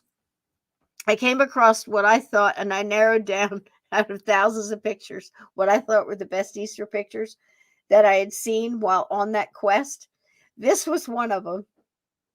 Yeah, naked and but not here. This is John Wayne wearing an one of the best Easter bunny costumes I've ever seen. Nothing but class. And this was on a laugh-in, and it was in the early 70s. Can't remember the exact date, maybe 72, somewhere around there. But isn't that cool? Best Easter bunny ever. Here's another one. Weirdest picture. We have a nun holding an oversized egg, and I don't know what this Easter bunny's doing. It's a nice looking bunny, but I'm not sure what's going on here. I think he's got his hands on the back of her chair, and she's just, I don't know what the message is though, but that's okay. And it looks to be like it's possibly inside of a garage or something. I don't know, but you be the judge. That's all you right there. And this, if you were in the late 60s, early 70s, I'm not sure you'd be glad to see this coming up your well-groomed sidewalk in your, downtown suburbia. But he is bearing gifts. It appears a nice dish garden of some sort, adorned with Easter eggs, but that is like the best Easter bunny in sneakers. This could be drunk Uncle Ralph, and I gotta be honest. I think I'd rather have drunk Uncle Ralph in that outfit with that dish garden than Aunt Fanny's ambrosia or something. You know what I'm saying? This could be fun. This probably came with some type of either good cigars or some decent liquor, or he's coming for yours. Either way, there's going to be a party. This is what I'm saying. This one, I had to be honest, this one's kind of scary to me, and I don't know why, but don't you get that feeling when you look at it? It's kind of disturbing. And then I think just that fact that this is disturbing because you wonder why it's just like two people kind of sort of dressed up like rabbits. They're not like too creepy. They're more vintage than creepy. But that is like one scary carrot. Yeah. See, that's what I'm saying, Bernice, right? And I think this is like maybe Elder Easter Bunny the day after, and just pretty much had it with everything. And this is what he's got left, I don't even see any jelly beans. So this is probably how a lot of us feel right about now, There you go. Oh, this was interesting. Steve, do you see this? I found this has nothing to do with Ouija boards, but it's called Ascent of the Blessed, and is a painting by Hieronymus Bosch, 1490, right? Yep. Somewhere in there. It depicts a tunnel of light and spiritual figures as reported in most near-death experiences. And I thought that was so interesting in 1400s. they're still having not your a modern concept. Yeah. Right. They're still having that same tunnel of, it's interesting, So how was it? Did you get to see those Easter pictures? I did. I was watching on my phone while I was out back with Mulder there. It's just bizarre. Love the one of John Wayne there from laughing. That was my favorite. Was classic. It's just a classic, absolute classic. So, Steve, we have your story. If you would like to play that, and then I have the priest and the Ouija. We can do Steve and the Ouija, or we can do the priest and the Ouija. Am I playing it from this end, or have you got it? I've got it. I've got it ready for roll. Right. I got it ready. Roll that beautiful bean footage. This is true story. One of two and of it's Steve telling it now. Steve, this is on one of Steve's channels. 13 past midnight. Hey, Laura Elizabeth, how you doing? Long time no see. Hi, baby. Hope you're doing good. Yeah, absolutely wonderful to see you, sweetheart. And his other channel is Among the Missing. So please, guys, while we're listening, drop those links. True Crime Breakdown. We premiered the first video fabulous. for that on 13. Loved it. How'd you like that Ariel Keys? Wasn't he a great job? It was a great show. I loved it. I'm getting away from all the audiobook stuff, the LibriVox and the BBC recordings on 13. They've been moved over to their own channel. It's called Insomniac Radio Theater.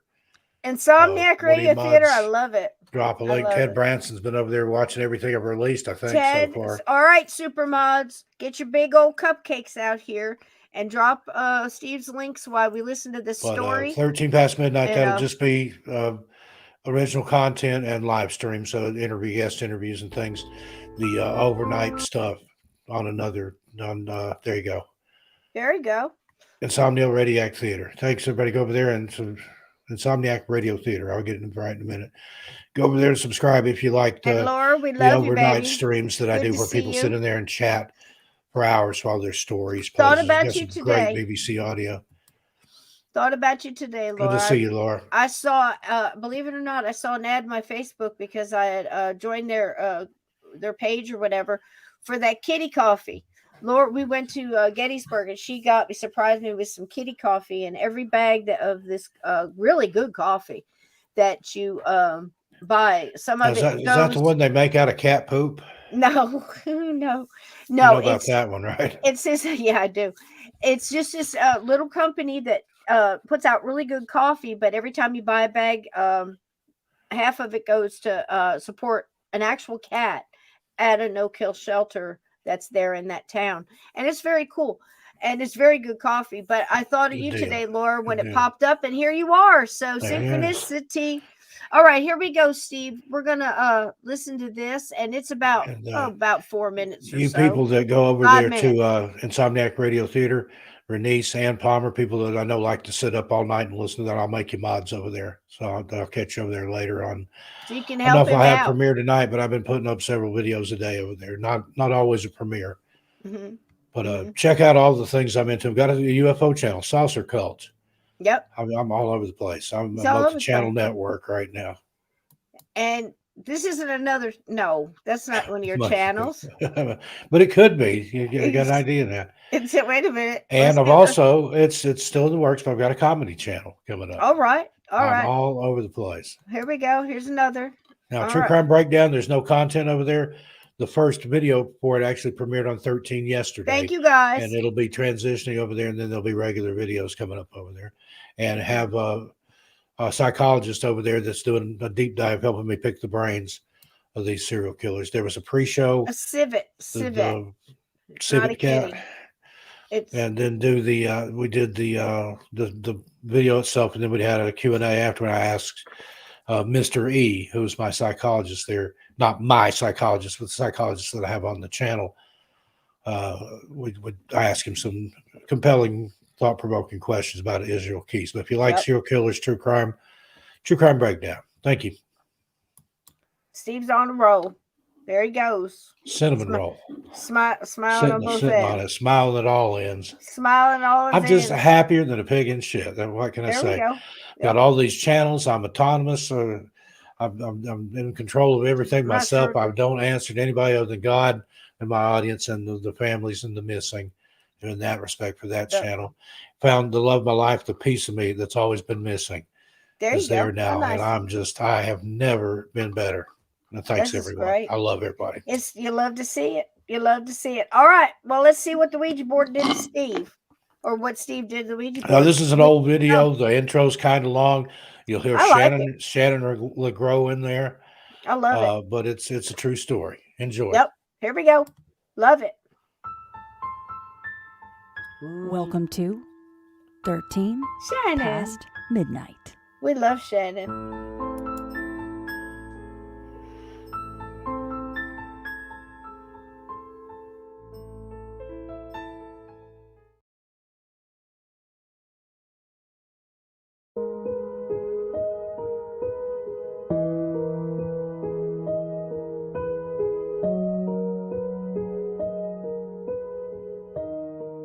My introduction to the Ouija board came early. At the age of 5, I spotted one at Woolworths and begged my mother to buy it for me, which she did. That in and of itself was amazing, considering that later in my life my mother wouldn't have laid hands on a planchette for love nor money. But back then, she saw no harm in it, and I sat gleefully in the back seat of the car with it on my lap during the ride home. Later that day, I convinced my mom to sit and play Ouija with me. She agreed, and we soon sat in kitchen chairs, knees touching, the Ouija board balanced on our laps. My first question to the Ouija was about the weather. I love snow, and there was a slight chance in the forecast for the following day. So I asked the mystifying oracle, as proclaimed on the box, if it would snow tomorrow, and was delighted when the planchette slid to the affirmative. In fact, it did snow the next day. Despite a chance of only 20% predicted, we ended up with a good 3 inches or so. A few days later, I cajoled my mom into playing with the board with me yet again. This time, my question for the board was about an LP of Christmas music my 5-year-old self desperately wanted. It was an older vinyl album I'd heard at kindergarten, probably manufactured in the late 1950s or early 1960s. Since it was 1968 at the time, the album was nowhere to be found among the racks of records at Woolworths or McCrory's or White Way or any of the places I normally found records. So, once again, we consulted the mystifying oracle. Sure enough, it provided us with the name of a fairly obscure record store on Market Square Mall in downtown Knoxville, Tennessee, about 25 miles from where we lived at the time. My mother looked in the phone book and found the number, gave the shop a call. A long-distance call even at that time. The old gentleman who answered the phone took down the information and said he'd call us back. I figured that was the end of that. But sure enough, about a half an hour later, the phone rang. It was the man from the record store calling back. He had managed to locate a used copy amongst the hundreds of records he had in his shop inventory. Elated, I made my mom promise me that we'd go buy it soon. And within a couple of days, we made the journey to Knoxville and returned with me clutching the much-coveted album. Ouija had done it again. Nowadays, just remembering the above sends chills up my spine. I've heard so many Ouija stories that started out like this, innocently enough, but later developing into an ever-darkening obsession with the board. Although my mom had bought the board for me, she knew enough from her family's seances and table tapping sessions to limit my use of the Ouija. Now, I would no more give a child a Ouija board than I would give them a loaded pistol to play with. What starts out as fun and games, Parker Brothers, makers of traditional board games, brought the Ouija to the masses, for crying out loud, can turn into an unhealthy obsession with something dark and unknown. While I firmly believe the Ouija can be used as a tool, I also think it has a propensity to be dangerous in the hands of someone who doesn't realize just what they're messing with. Other than a chance encounter with a Ouija board at a party in the early 80s, and an impromptu seance at a haunted house I lived in Las Vegas in the mid-2000s, both of which are recounted in my book, My Strange World, and also in videos here on my YouTube channel, I tend to give the mystifying oracle a wide berth. It can be very easy to open a door that cannot be easily closed.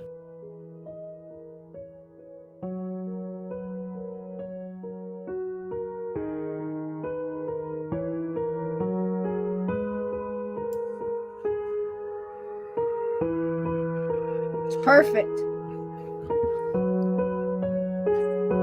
Short and sweet, but that's Absolutely that's a true perfect. story. And you're right, Renice. That candle is just absolutely perfect. Music, everything else. I love Yeah, it. that Love was it. Love just it. back then. I didn't have access to any The stock footage or story's anything, and that's wonderful. just what came The up. But story's wonderful. You're there. You're in the anything back that seat with that album. if I'd put a bunch of stock footage in there and stuff, I think it would have detracted Oh from the yeah, story. So yeah. it turned Candle's out good. perfect. Perfect, great choice. And it's just you can see yourself sitting in the back of that car. I can see the trees going by. You're just holding that album. But see, that's the thing. And this is exactly how he said you open the door you cannot close, or you don't know you have to close You it. can't put the toothpaste back in the tube or the genie You back know? in the bottle But sometimes. see, Steve, and if you asked me, if you just told me the story and told me Steve's past and his family and everything, that I know about his childhood and his, the family around him, why do I think that Steve didn't have an issue? Here's the reason. They talked about it. His mama knew. His grandmom sure knew. Yeah, I think his dad even knew in a way. he did. Yeah. And I've talked about that before in other Yeah. stories, and in one of my books, I think, where I was instructed what you do ask it, what you don't ask it. You don't Right. ask it And when you're going to with that die. comes the You protection. don't ask Yeah. it when Yeah. some of your loved ones are going to die unless you really want to know. And there's a In fact, you protection don't there. ask it anything that you don't want to know because it'll Right. tell you something right or And they wrong. stopped him. They didn't let him get obsessive with it. They, his parents, Yeah, his but mom, again, and yeah, his, my mom would see controlled it and do access it. to it. Yeah. I mean, There's it other was times. different. Let's ask the Ouija board. Well, why? And they had abilities. Mhm. So now with that comes protection. You're talking to your guys, you're talking to your angels, whatever you want to call it, and you're connected in, even however little. And you don't have to sit there and run a business out of your kitchen to say that you have abilities and you're welcoming it. Women and people had a way back then of dealing with it where everybody was a knowing. There was a knowing, and people in your town knew it and come to you, and you know how because when they're in trouble they come and knock on your door. Yeah. Or that kind of thing. My granny, my mom's mother, she told fortunes. People would show up at her door all the time, wanting to get their tea leaves read, or their heads felt, or their coffee grounds read, or what have you. Yep. Absolutely. You know what? The cat came up here and jumped and hit my YouTube. Are we all clear over there? The cat came back. Cat came back. Yep. So it don't matter. I'll get it. So what I'm going to do is, I love that story, and there's so much to it. Like I said, there's also There's a lot more to it than I if put you're in in the a book family that understands. Okay, now imagine a child, even Steve's age at the time, lonely, doesn't have anybody to talk to, and now he's making friends with something that's talking to him through the board. It could have been a very dangerous and it's a whole different proposition. story. But man, my mom knew that, and she knew Because the you don't have dangers the support. of it, and she warned me away guidance. from it. The guidance was the word I was Don't looking let for. it get a hold of you too deep. Absolutely. And it's the it same makes with a anything. difference. I likened it to a gun, or something like that. Yes. It's a tool. It's a useful thing, but in the wrong hands, it's dangerous. Absolutely. That doesn't respect it, that doesn't understand how it works, doesn't understand the potential, the kinetic energy there, that you can inadvertently change a lot of people's lives forever with just one wrong thing, one mistake. Right. But I think the family dynamic is important in your case too, because you had that support. You had, even so subtly, throughout your lifetime with them, that, you got little pieces of information like I did. And some of it you got in bulk, like when your granny would take you aside and talk to you and stuff. But you had that support. You had that guidance. You had that knowledge and wisdom that was there to guide you through it. Later in life, like I said in the video there, my mom nor my grandmother, you couldn't have paid them to use a Ouija board. Right. Because they, one of my uncles, one of my mom's 9 brothers, the 7th son, believe it or not, became a Baptist preacher, and he converted them from their spiritualism and heathenism. And that was the end of that. Got them all churched up, and that was the end of the spiritualism and the seances and the Ouija boards and stuff. In a lot of ways, I can understand that too. I mean, everybody's just got to settle where they need to, you know what I mean? Where they're comfortable in stuff like that, They were doing it well into the 40s. When my mom and dad got married in 45. Mm-hmm. And my dad talked about before they got married and after they got married, they would go visit my grandmother, and they still had the dairy farm at that time. A lot of the boys still lived at home. And he said he's attended seances and stuff that they had. He thought it was a bunch of hooey. My dad was more scientific minded. He worked at Oak Ridge National Laboratory, but he believed in the supernatural and the unknown side of things too. Mm-hmm. But he said they sounded like a bunch of heathens. He said they'd sit around the table, they'd holler, they'd chant, they'd call this spirit, they'd call that spirit. There's so Make the much. table rise on so and so, rise, Yep. rise, rise, rise. And he said he's There's seen so the table, much and he that we tried to put see. into it. Yeah. He approached it scientifically. He said, I looked at every angle. He said that table was off the ground. There Yep. was nobody picking it up, nobody putting a toe under one of the Who legs. who's doing It was clear of the floor an inch or two.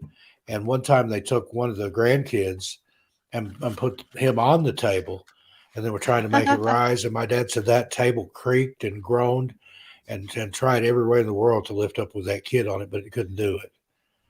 Mm. And see, that's it too. I've had tables lift up under my hands too, and knew the people around me were not doing it. It was physically impossible, not only from just common sense, but my own eyes and standing there You and see being that part in of the it. debunkers things where the guy's wearing a jacket and he's got magnets, like rulers all this under the sleeves, and he sticks them under the table. You try to lift a table that way and see how it works out for you. Absolutely incredible. And it's a good point to bring up, because a lot of people can say table tipping, same thing. Yes, absolutely. You're giving it, but again, are you sealing it? Are you protecting it? Are you closing it back down? And see, my granny, hello, goodbye. She knew how to banish stuff. She knew how to keep stuff out. Yeah. And even though she called herself a witch, a gypsy witch, there was other types of witches. Somebody could witch your cow and cause your cow to go dry. Somebody could witch your crops and cause them to dry up. And she lived in this old Victorian farmhouse, almost 3 stories, 2 stories with dormer rooms up on the top. I love that. It's so true. And those took the skeleton keys, the old regular, cartoon looking keyhole. And at night she would put a piece of tissue and a little clove of garlic in there. And she said that was to keep witches from coming into the keyhole. And she believed that. Mm. And Haint Blue ceiling, right? Haint Blue. Haint Blue. The front porch there. Yeah. The underside of it was Haint Blue. And that was if a spirit came up and tried to get in, they would see that and it would confuse them. And I don't know how or why that worked, but they would supposedly see that and go up. And, they got into the house. For Pete's sake, Steve, they got whole towns going crazy. These people, I'm telling you, there was quite a few people in this town that got locked up, put in an insane asylum. Yeah, they took the women and made them stay 2 weeks in the loony bin. It made them want to take their clothes off.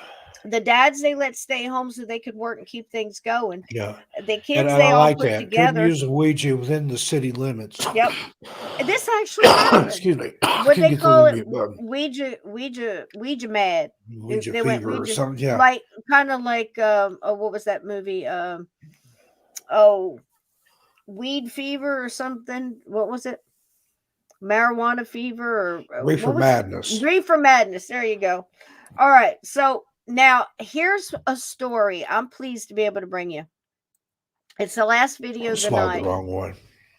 I'm sorry, honey. Okay. Yeah, I'm all right. I can drink water. And it's good in a lot of ways because it's a darn good little story. And it's told well because it's by the show Sightings, and it's rare that we get one of those because Sightings is all over the place and hard to find. So I found this one, and it does have a Ouija board in it, but here's the thing. The big deal on this one for me is there's supposedly a priest spoken to by many. Leaf was asking. I don't know if this will show up. Yeah, there you go. That's Haint Blue. That's what a lot of places down south. It's more popular in places in South Carolina. It's kind of blurry there. But it's a light, almost a baby blue or a pastel blue. But if you can see the contrast there, that's a Haint Blue porch. And that will keep the spirits away. Haint Blue. I think there's a song that's got a couple songs that's got that in there. See if there's a better, more contrasted picture. I think I caught it. There you go. That's pretty. It's almost like a seafoam teal. Yeah, that's Hank Blue, and you paint your porch that way to keep stuff from coming in your door, and get rid of your doormat. It could be robin eggshell, and it's just a computer. Yeah, robin egg blue. There you go. Yeah. It could be. But you can go in and ask for Hank Blue down south, and hardware stores or paint supply places. They know exactly what you're talking about. Yep. You have to speak Southern though. Like that tech that was asking for assistance and talking to Steve because she didn't speak Southern. Yeah. That was so funny thinking about that. Was I was calling Massachusetts ordering some cookies. Do we have anybody speaks? Hey, I can't understand him. I can't understand him. They got me so frustrated. I misspelled my own name. Steak Stockman? No. Stick Stockman. And I said, no, Stockton, Stockman. I misspelled my own name. And I said, no, I swear, I try to be nice, but I do give those people a hard time. I cannot understand him. Can you help this man? He'll speak Southern, Steve. But, no, somebody more Southern. Go deeper Echo Leaf south. is asking why no doormat. Well, think about that. Why no? You've got a mat there that says welcome. If there's something out there that you don't want in, right? What's that doormat doing? It's welcoming it right in. That could be a trick too. That could be another way they've seen Amber's Pear World on her channel. I've got her book. Freaking doormat is a spell. Room. Son of a bitch. And somebody in the chat said, well, turn it upside down. And she said, oh, no, you don't want to do that. Then those elementals, those fae or whatever spirits that live underground, they'll see it and come up. Yeah. You want one, don't want one at all, or you want a plain one, or you want one that says, go the F away. Just you again. That's funny. All right. So this one, it had some connections for me on a couple levels. One, I called it the right ingredients. And what I mean by that is think about, if you have an active group going out, like, again, Steve knows that the people that I've connected with over these decades, God bless the lady that called in last Monday that needed assistance. I mean, it took all of maybe 12 hours for me to, okay, this is where it is. This is the group. Are they willing to, and that's knock on wood, and you're summoning the wood spirits when you do that, the bad ones. But these people are so good and so like vetted by me at this point. They don't play. Good wood spirit there. Susan Woodcarver. Has anybody heard from her recently? I haven't seen her in several days. Yeah, she made that for me. She carved that by hand, and it was a piece of wood, and it told her what to carve, what it looked like. The spirit, it was already in there. SusanWoodcarver.com. She's taking commissions right now. Very cool. And she'll make 5 or 6 she said go pieces. To the .com because that's better. And she put a rune of protection on there for me too. That's it's got crystals all over it, moss. That's gorgeous. Nice. And again, it told her what it wanted to look like. She listens to the wood. Oh shit! I'm sorry. You scared the shit out of me. I scared the shit out of me too. It's the wrong one. So what's happening? We got Fairy. We got Fairy coming up. So anyhow, this is the Ouija board and the priest, and I thought it was really cool because it had the right ingredients. If you've got a group, consider getting the right mix. Like you'd be putting together a band and you want to play some fine blues or some nice, rock, and where it really matters the feel on the stage. That's what you got to have with the paranormal group, in my opinion. Need a little mix of everything. Right. And if you get 7 guitar players, your band's going to suck. I don't care what it is. Yeah. Well, it might not suck, but it could be better. Right. If you've got a bass, if you've got strings, but it's got to flow. Else. It's got to flow. And you know what I mean when it clicks. You need a rhythm guitar. You need a melody or a lead guitar. You need that flow, that everybody knows their part and everybody has their specialty. And it's like putting a band together. That's what you need if you're going to investigate the paranormal. And Edna, I'll message her earlier. I don't know if I have your email. Email me at Edna SteveStockton81@gmail.com, and I will make sure that she gets in touch with you, because I know she's got some. I think what she does, she carves several, and then you pick the one that speaks to you. There you go. That's cool. Something like that. But she's taken. I know she was getting real busy. All right. So this one, this poor priest. So this. Yeah, Laura. When you knock on this wood, is you're the right. calling the fae. You're calling the wood fairies. They hear you knocking, they come in. So don't. Okay, and then I'll dig through my email there. And this is no joke. I've got over 32,000 unread emails in my box. Now, a lot of that's because of recent stuff that's gone on. People wondering where I'm at and if I'm okay and what happened to me.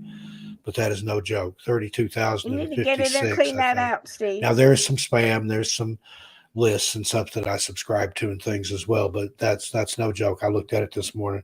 And Ed and I will double check. You got to get in there, clean it out. All right. So this poor priest. Now, this priest is he, I think he took himself out. We have to be careful what we say here on YouTube. So they took down one of my videos because the ghost, you know what I mean? And they put a warning on it. And I'm like, okay. So a ghost.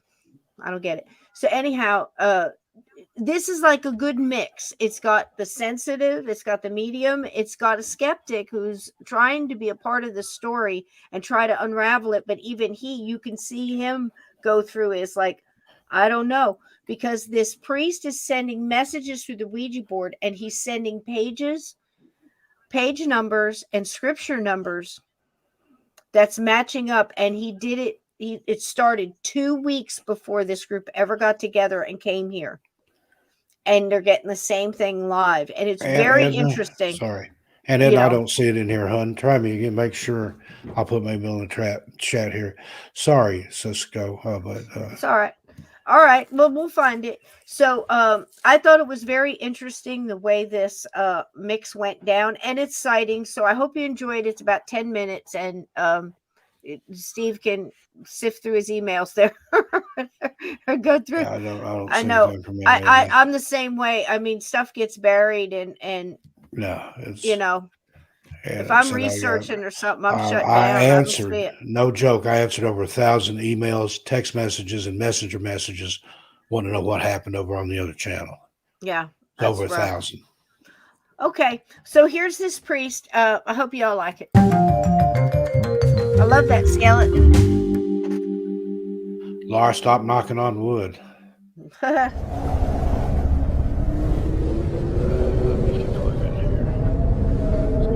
Yep, the right ingredients. It helps. Intent, the whole thing.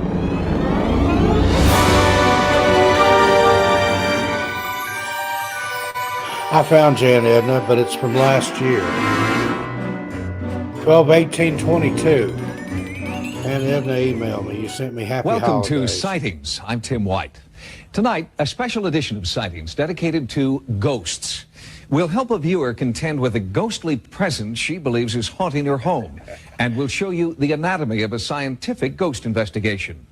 But first, a trip to 100-year-old Manresa Castle in Port Townsend, Washington. It's a former Jesuit seminary where people try to make contact with what they believe are the tortured spirits of the dead.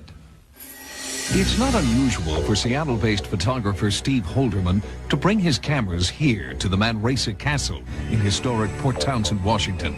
The castle is over 100 years old, but Steve doesn't come here for the architecture. We came to the castle today to try to capture ghosts. We wanted to see images on film that we can't explain. A paranormal agenda is quite common for the guests at the Manresa. People come from all over the country because they believe the third-floor castle turret is an energy vortex that allows spirits to travel between dimensions.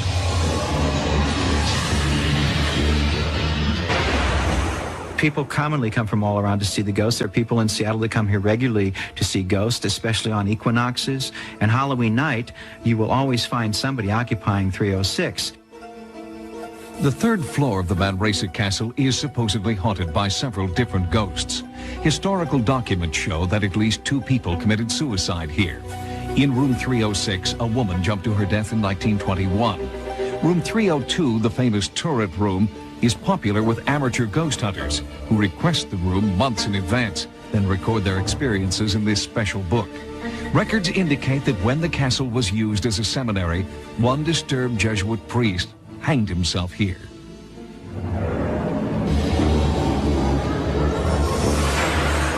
If suicide is somehow a bridge to the paranormal dimension, then that would explain the frightening apparitions with which hotel guests and employees report having come face to face.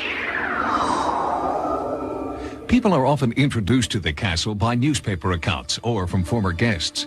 Rod Freeman and Sue Johnston come here regularly with their teenage sons and their friends.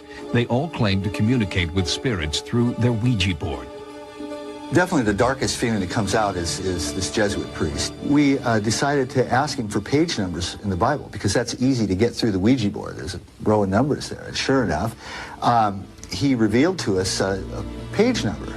And it's something that went along with the idea that he was perhaps evil or perverted in his life, and this is what brought him to the point of suicide. And we found a passage here in Psalm 101. A perverse nature shall be absent from me.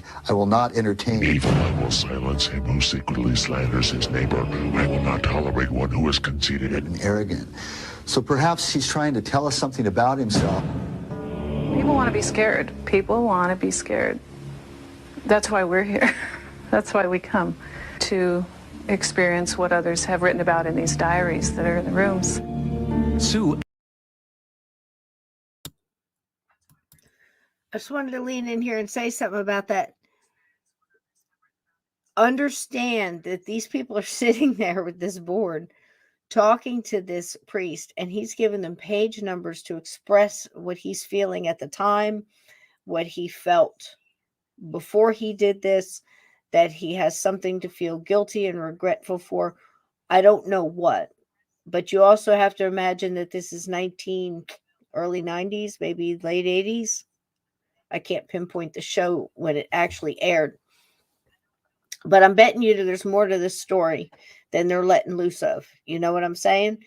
And it's absolutely remarkable that he's giving them these page numbers. This is happening weeks before what's coming next. And say what you will about these people sitting there. I got lots of questions as far as like, why aren't you getting more of the story? This amount of time, he should be able to lay it all out. Again, one of the big mystifying things about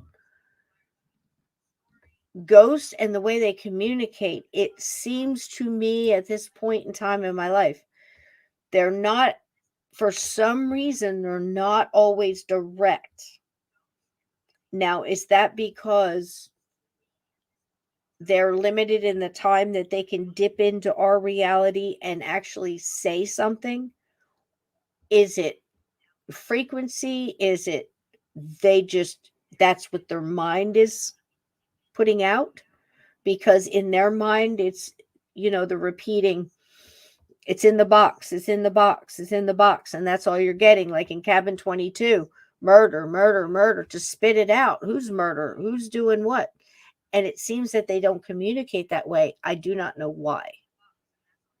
But I would bet you that it's as many different reasons as the individual that it's happening to, as well as the individual that's doing it. If that makes any sense. Okay. So back to this. I thought it was very interesting. If he's that willing to communicate, why is he not telling the whole story? Or is it just we're not hearing the whole story? Does that make sense? Okay. And her friends have had eerie experiences here. You'll find their paranormal accounts in this hotel diary. I've seen Kate, and I'm pretty sure that she'd exist. You could make out a face in the shadow.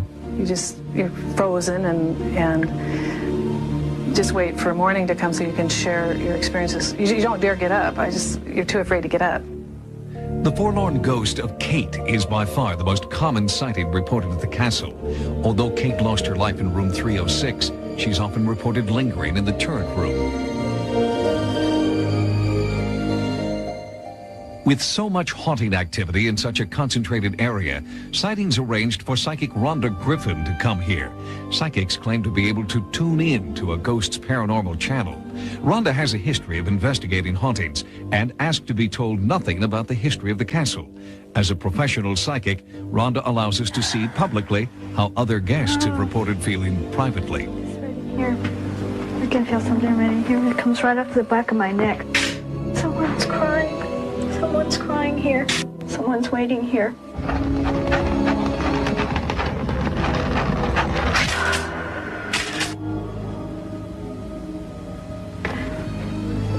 Did she jump out this window?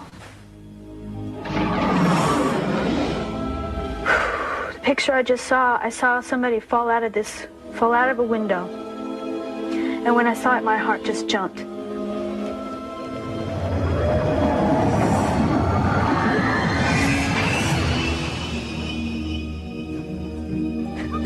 Rhonda claimed to be tapping into another dimension. With great emotion, she was able to articulate the tremendous pain and suffering she felt reliving Kate's suicide. Rhonda was describing in great detail shocking events that other guests had only reported seeing briefly. The psychic energy Rhonda was experiencing led her down the hallway to the turret room. I'm feeling an energy vortex coming right down through the center of this. Now, a lot of times the way things are built, they'll help to amplify particular energies. Now, most places are built on what's called ley lines, okay?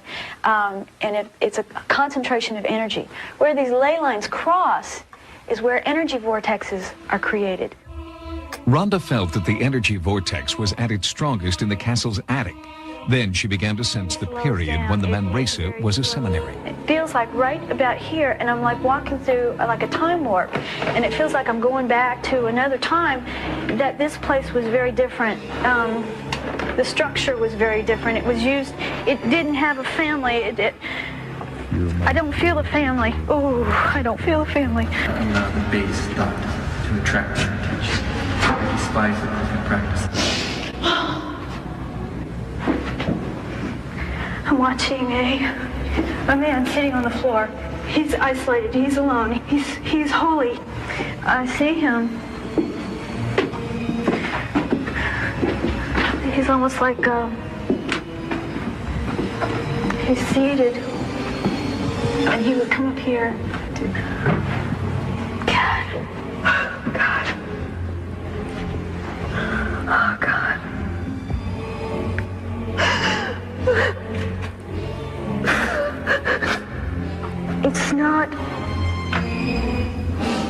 It's not rage, it's despair. It's a feeling of hopelessness, helplessness. He's he's a religious person.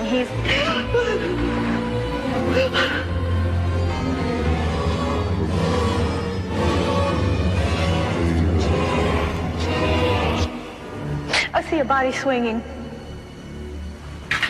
I see a body swinging from a rope.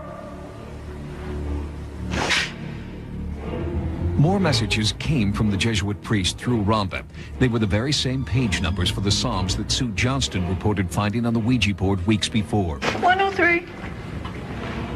Bless the Lord, O my soul, and all that is within me, bless his holy name. Bless the Lord, O my soul, and forget not all his benefits, who forgives all your iniquities, who heals all your diseases, who redeems your life from the grave, who crowns you with loving kindness and you watch someone do this, and you have to think in the back of your mind, well, this could be some kind of a put-on type of deal. But then she came up with a couple things tonight that were unexplainable. And how'd she come up with the page number in the Bible? I can't explain that. No one else can either. It just happened. After taking over 1,000 photographs at the castle, Steve processed the film in his Seattle studio. Using 5 different types of black and white and 3 kinds of high-speed color film, he discovered something he can't explain. This was taken on the same camera, the same film stock. This is just the first frame, this is the second frame. And as you can see right here, there's a weird little bit of density on the film, and I've looked on it with a loupe, and I can't tell what it is. And on this one, you can't see it. I just can't explain why this is like it is. Some experts claim that this optical phenomenon is typical of other ghost photographs. The castle seems to touch everyone who travels here with an open mind. Is there an energy vortex at work? Believers insist that a trip to Manresa Castle, especially during a full moon, is like taking a cruise to another dimension. Of the thousands of photographs he's taken, Steve Holderman believes the ones he took during our sightings investigation show the clearest evidence of haunting activity. No one's been able to explain the images in the photos using conventional means, since a camera malfunction or light leak or bad film have all been eliminated. The cause of the strange images in the photographs remains a bona fide mystery.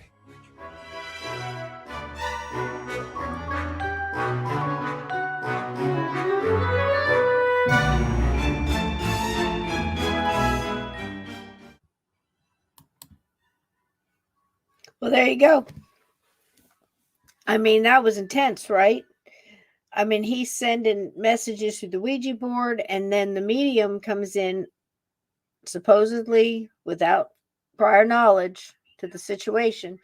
She comes in and picks up on the despair, and more than likely, my guess is that she picked up on the crimes and the guilt and the whatever it was that pushed him over the edge that he was ashamed of. So many people that you come in contact with that are stuck here because of that, they don't fit a pattern as far as some will come out and talk about it right out the get, and some will hide it, and it's like peeling back layers, you know, like Steve's Cool Breeze, the one that came in, the one that we worked on and had to work on over time, and wouldn't talk to women and only would talk to Steve, but it was women who had to cross him, and a woman came and got him, you know, just saying. But anyway, as if that matters. But the thing is it's just funny the way stuff goes down, and there's really no cookie cutter thing. And I think that it's important to understand that there's good that can come from these things if they're handled correctly, of course, just like tarot cards and dowsing rods and table tipping and automatic writing, whatever it may be. But I think that there's, you know, evidence enough and stories enough to approach with knowledge, not just caution. You know, that's kind of puts a different air on it. But in some cases, oh my gosh, you know, I wish there had been, you know, if all you have is caution, by all means, you know, I mean, just, you know, there should be a warning on it. And I mean, I think they alluded to that when they first came out, Steve. Yeah, with I think so. With the directions. Don't play it alone. Don't play it when you're infirmed, for Pete's sake. So they knew to don't say, play it if you're inebriated or if you any kind of substances. You don't yeah, want to if do you're that. weak in any way. That lets your know. defenses, your guard down. Things will And come this in and is take advantage of that. early 1800s. They're doing this and saying these things and having knowledge about these things. You So approach again, it with respect and reverence. right. But you don't take any crap off of it either. Right. And again, I think that's, you know, in the cities, this was in Massachusetts, obviously a melting pot of many people coming in, many cultures coming in from you name it. And that bleeds in, and the Native American stuff too, about the spirituality that happens naturally in these cultures that speak to their dead, speak of their dead with reverence, have no problem talking about the spirit world of all of these different cultures from, like I said, all directions around the globe. They really did kind of start in the Americas anyway, here, you know, on the East Coast, and Massachusetts is one of them. And that's where the board, you know, went through all these different hands. And like I said, there was a lot of chicanery going on, but the guy who kind of pushed it forward and won the war of the boards, I guess, does have a gravestone that's a Ouija board. Yep. And he didn't do that. That was a fan that collected money and had it done later on. And it's quite the story of the whole thing. With the Barbie ones bother me, and the fact that they just willy-nilly let people do it. And don't use it in the subway. Yeah, I'll take a few minutes. There's a picture somewhere of a Subway restaurant that says no Ouija boards on these premises. Yeah, Makes you wonder it's what on a happened Subway. there. Yeah, it's kind of funny. Subway But, sandwich shop. it's funny, but it is. And I can tell you story after story of case after case where things have started, where mediums have gone in and known that the spirits there. It's also what it does, not just to the living, but to the dead. Because these things agitate so much when they're misused. Anything is. You got to consider that as well. Um, And intent. Yeah, and absolutely Can't don't let it stress get that any enough. kind of obsession, because it's one of those things that can pull you in so quick. It will control you if you allow it to happen. Yeah, and again, remember that there's not a lot of lower high vibrational beings just dying to get a hold of you. It's all the low hanging, the lower vibration right, beings. unless they're there to protect you. I mentioned Amber's Paraworld either. Oh, how about that? There's her book, The that Dead cover. in Me. Wow. She has some, and she signed it to me and everything. But go check her channel out. I think Isn't that awesome? told you guys everything. Yep. But, oh wow, that's dead, cool, man. Dead in Me, cryptids, aliens, shapeshifters, fae, and more. My ghost stories and experiences as a physical medium. Amber's Paraworld, Amber Johnson. Cool. Check her out on YouTube.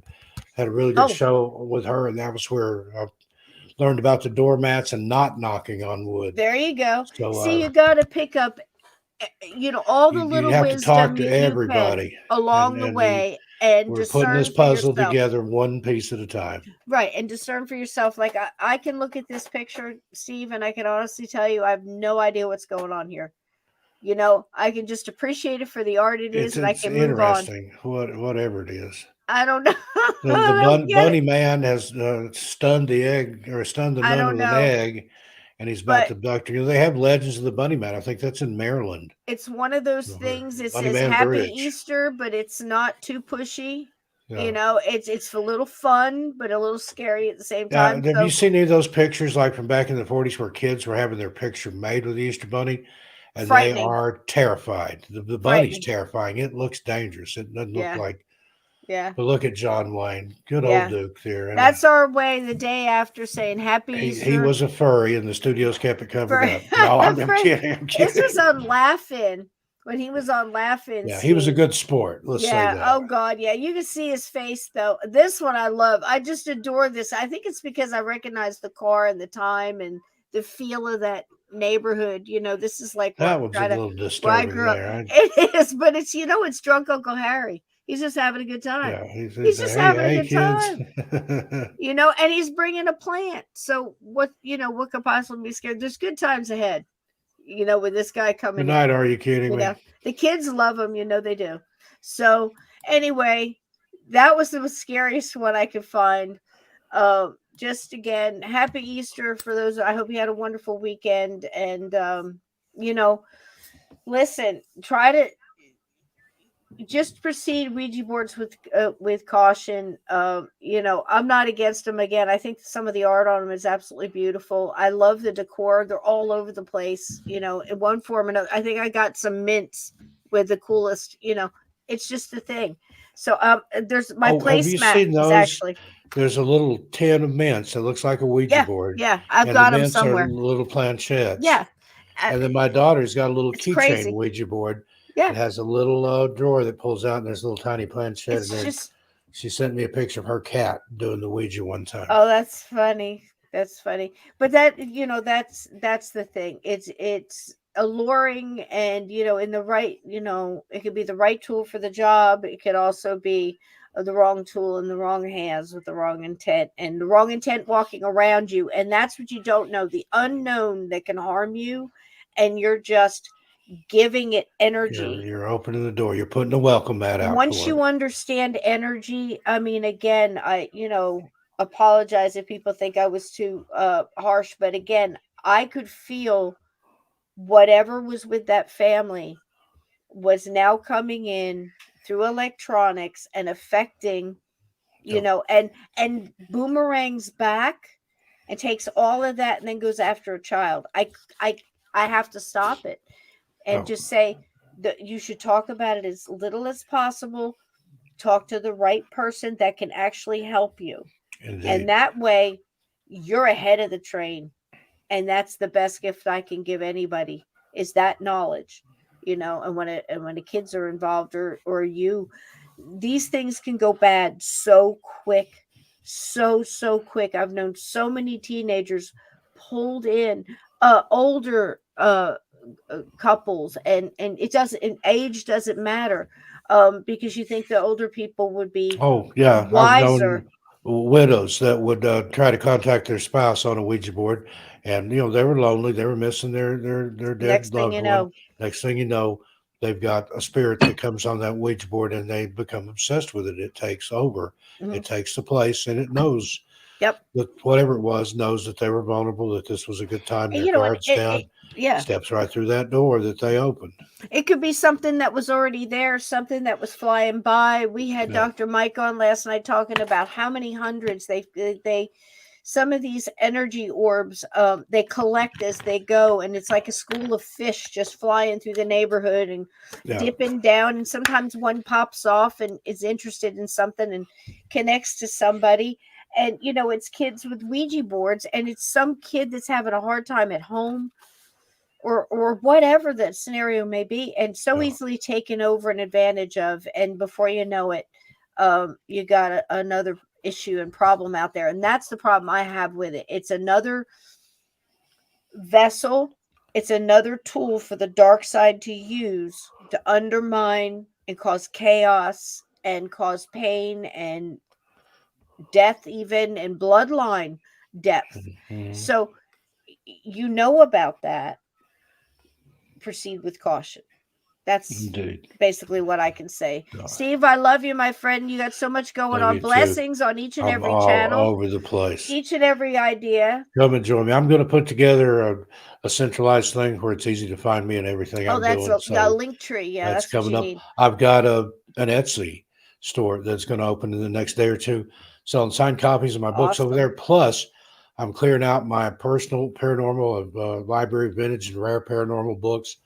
I probably got 100 books or so I'm going to sell over there. Midnight Society's helping me take care of that. There you go. And she is a sweetheart. And she's not in the chat right now, but hon, I love you. I live to love you more. Thank you for making me complete. And good night to all our wonderful friends. Good night, everybody. Everybody Thanks for being here. We'll see you. I'll see you tomorrow night on First Floor Audio with the get over there and watch that. All the true crime stuff coming up. He's writing, continuing to write music for 13 Past Midnight on Tuesdays. That's his night writer show, WRITER. Tell him about that in the chat. What's that? Tell him about that game. I can name that note and whatever. I want to be a part of that. I'm going to mention that to him and see, because he used to do something on Tuesday nights where he just played music that he had made, and he stopped doing that. And I'm going to suggest. They're at the ready, Slow-Mo. Let's have a game night. Let's do name that tune. I'll tell you, baby, my people do not play. And that's why I have to be, listen, if I'm going to contact you with somebody, I'm going to tell you right up front. If you know somebody that's had an active haunting or whatever, alert me here by all means, but have them email me and tell them this up front. You don't have to tell me. You just little pinpoints, and you and I will talk in private. I will ask you specific questions. Don't rehash it, because my God, hon, if something's active and hurting you now, you start jawing up and bringing in help, you think that you're going to piss it off. Oh my God. And I know this. So if you're asking me for help, please accept my guidance. Accept my guidance and understand that I'm not being mean. I'm trying to save you. Cisco takes a real I don't play. No bullshit attitude, and that's what you've got to have. That's what you want. I don't know what want I'm somebody dealing with. That's going to mollycoddle it and sugarcoat it.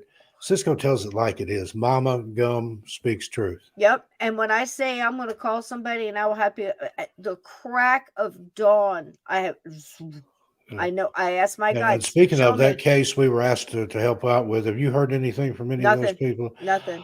From what I understand, they're traveling and they're supposed to get in touch with me or you or somebody when they get It's back all in home. the timing. You put it out in the universe, and it handles itself. Everything happens in its own time. There are no coincidences. It handles itself. There's so many factors involved, but like I said, you know, those people on my end also, you know, they trust me to get that far before I'll bother them, because what you're having them do is take off from work, pay for their gas, arrange to all be there, arrange to be there till it is done. Mm-hmm. And they don't play around either. This isn't, you know, and so they're going to ask for a few things too. One, your honesty, you know, that you are as zeroed in and focused on eliminating this as they are. Yeah, and they'll give you 150%, or I wouldn't send them. Yeah. But you got to go through their, you know, they have to understand what's going on in the house, what's going on with the living, before we try to figure out what the dead are doing. Yeah. You know, because that'll unpeel. And in a lot of these cases, they'll find eventually that somebody did something they weren't supposed to do. They did a ritual. Somebody's they played with a Ouija board. They dabbled in something. They stepped in something. Yep. And they've been quiet about it. And everybody's, why is all this going on? Somewhere there's an impetus. There's some little spark of something that started all this. Somebody's got ability, and they were going through a place where now they may not know it. Something just got a quick attachment that's, you know, rustling some things up and gone, you know, no big deal. Or it could be, oh my gosh, more came with it. And we don't know what we're dealing with. So you have to assume the worst and treat it as such until it is triaged and all of these things are answered and unpeeled. Exactly. And that's a good analogy. You go to the ER, they don't rush into surgery. You go to triage. They try to figure out what's wrong with it, what's going on. Where does it hurt? What's happening? Where did it start? Yeah. Kids being involved, it's deviling the grandbaby. Oh, hell no. You got to put a stop to that. And like we were trying to explain, Steve understands every word of this, being a radio man and working with from everything from photography to electronics, the whole shebang. He understands. You name it, I've probably done it. When I say that electronics are just as scary as Ouija boards, because imagine person A, okay, comes into this chat. You all have seen us use this good light energy for good. Okay. I have seen it the other opposite. I have seen entire people listening to radio shows instantly become ill because somebody came in there and put out, allowed what was in his house to attack everybody listening. Yeah, because if you're listening, whatever's there can listen too. It reached out and hit so many people all at one time. I've known people, we've had people listen to us on other shows and have things happen. Yeah. I've had people listen to me and paintings fell off the wall. Many times. A bowl full of glass fruit shattered. Yeah. Just be careful. Protect yourself. I put stuff on the electronics. You can watch, I do holy water. I used to love to watch the Dead Files with Amy Allen, Steve DeShavi, still one of my favorite shows. Hey, Peter. 14 Look, seasons as of last year. Hey, Peter. Hey. Good to see you. Good to see you. But that show, you had to be careful watching that show, because I've watched that before and then had stuff happen in my house. And they're the real deal. I mean, Steve did the investigation and looked at it from police side. Amy would come in cold and get these impressions, talk to whatever's there or sense whatever's there, and then they put it together at the end. Yep. She would draw stuff. He would have a witness description. Amy, it was she's Amy. She's something. She's a real deal. She's a real deal. She has my artwork hanging in her home. She is the real deal. And you Steve DeShavo, he's to her. Oh yeah. At this point, DeShavi, whatever his name is, he's not going to BS. He's an old-fashioned big cop kind of guy. But just the facts, ma'am. The way the production cuts it up and all that kind of stuff, you know, you have to take all that in consideration. But still, there is entertainment she's one. value I respect her because she'll go into a place. She's not fake. She's not a phony. I and believe they that tell her we don't want them to go, and she'll take them home and cross them and stuff like that. She knows what's important, and that's what I'm trying to tell you. That when people come into the chat and then they start telling me about an act of haunting, this is what happens. Whatever is messing with her knows that. And now it knows dang good and well. I know people that are going to go. All of this instantly connects into that energy. My job is to shut that down and say, I got you. Contact me. So that's what we'll do in the future. Email me, but you're going to get asked the questions. These people that are coming, they're going to have to know if there's things going on in the house. You can't be insulted by that. They have to catch up to whatever's bugging you knows. Yep. And then they can get to know what's bugging you. Yep.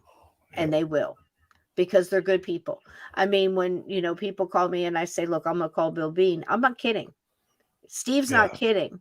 Bill Bean don't mess around. Michael Luciano, he doesn't mess around. Exactly. All these people, they know what they're doing. They know how to do it. They've done it for years and years and years. And again, it's like Jack Kenna, multiple shows. It'd take me 30 minutes to read them all. You've seen him on television. You've seen him here on this show. A dear, what a wonderful man. Hey, Kelly. And he'll tell you straight up, I'm going to pay my gas. I'm going to take off from work. I'm going to arrange to be there in an emergency situation. I'm not going to charge you a thing. I'm going to pay the tolls, and I'm going to ask you some questions, and you're going to be upset because I'm asking you some questions. You have to. It's time to let's go. It's go time. This is war, baby.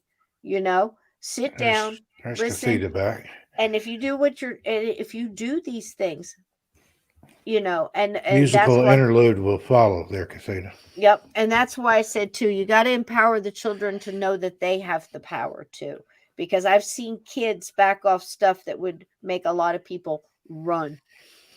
I've seen it. So don't ever forget that. All right, Steve, I love you. Good luck with all the channels. And I look forward to every Monday, my friend. It's the horizon looms broad and bright. I've got the love of my life by my side now. Wonderful. We are unstoppable. Wonderful. And Steve and I are kind of talking a little bit about kicking around a little bit of maybe some rocket science and Satan for next Monday, maybe. Yeah, I got something really good coming up. Hey, Bobby. We're talking spirits, magic. We'll talk ahead. We'll see how the week Crowley goes. And some other dark stuff that will curl your toes, but it's going to be a good one next Monday. Just remember, gatekeepers, sometimes you gotta look into the darkness a little bit to empower that light. You got to get into the dark to find the light sometimes. So take your light into the dark.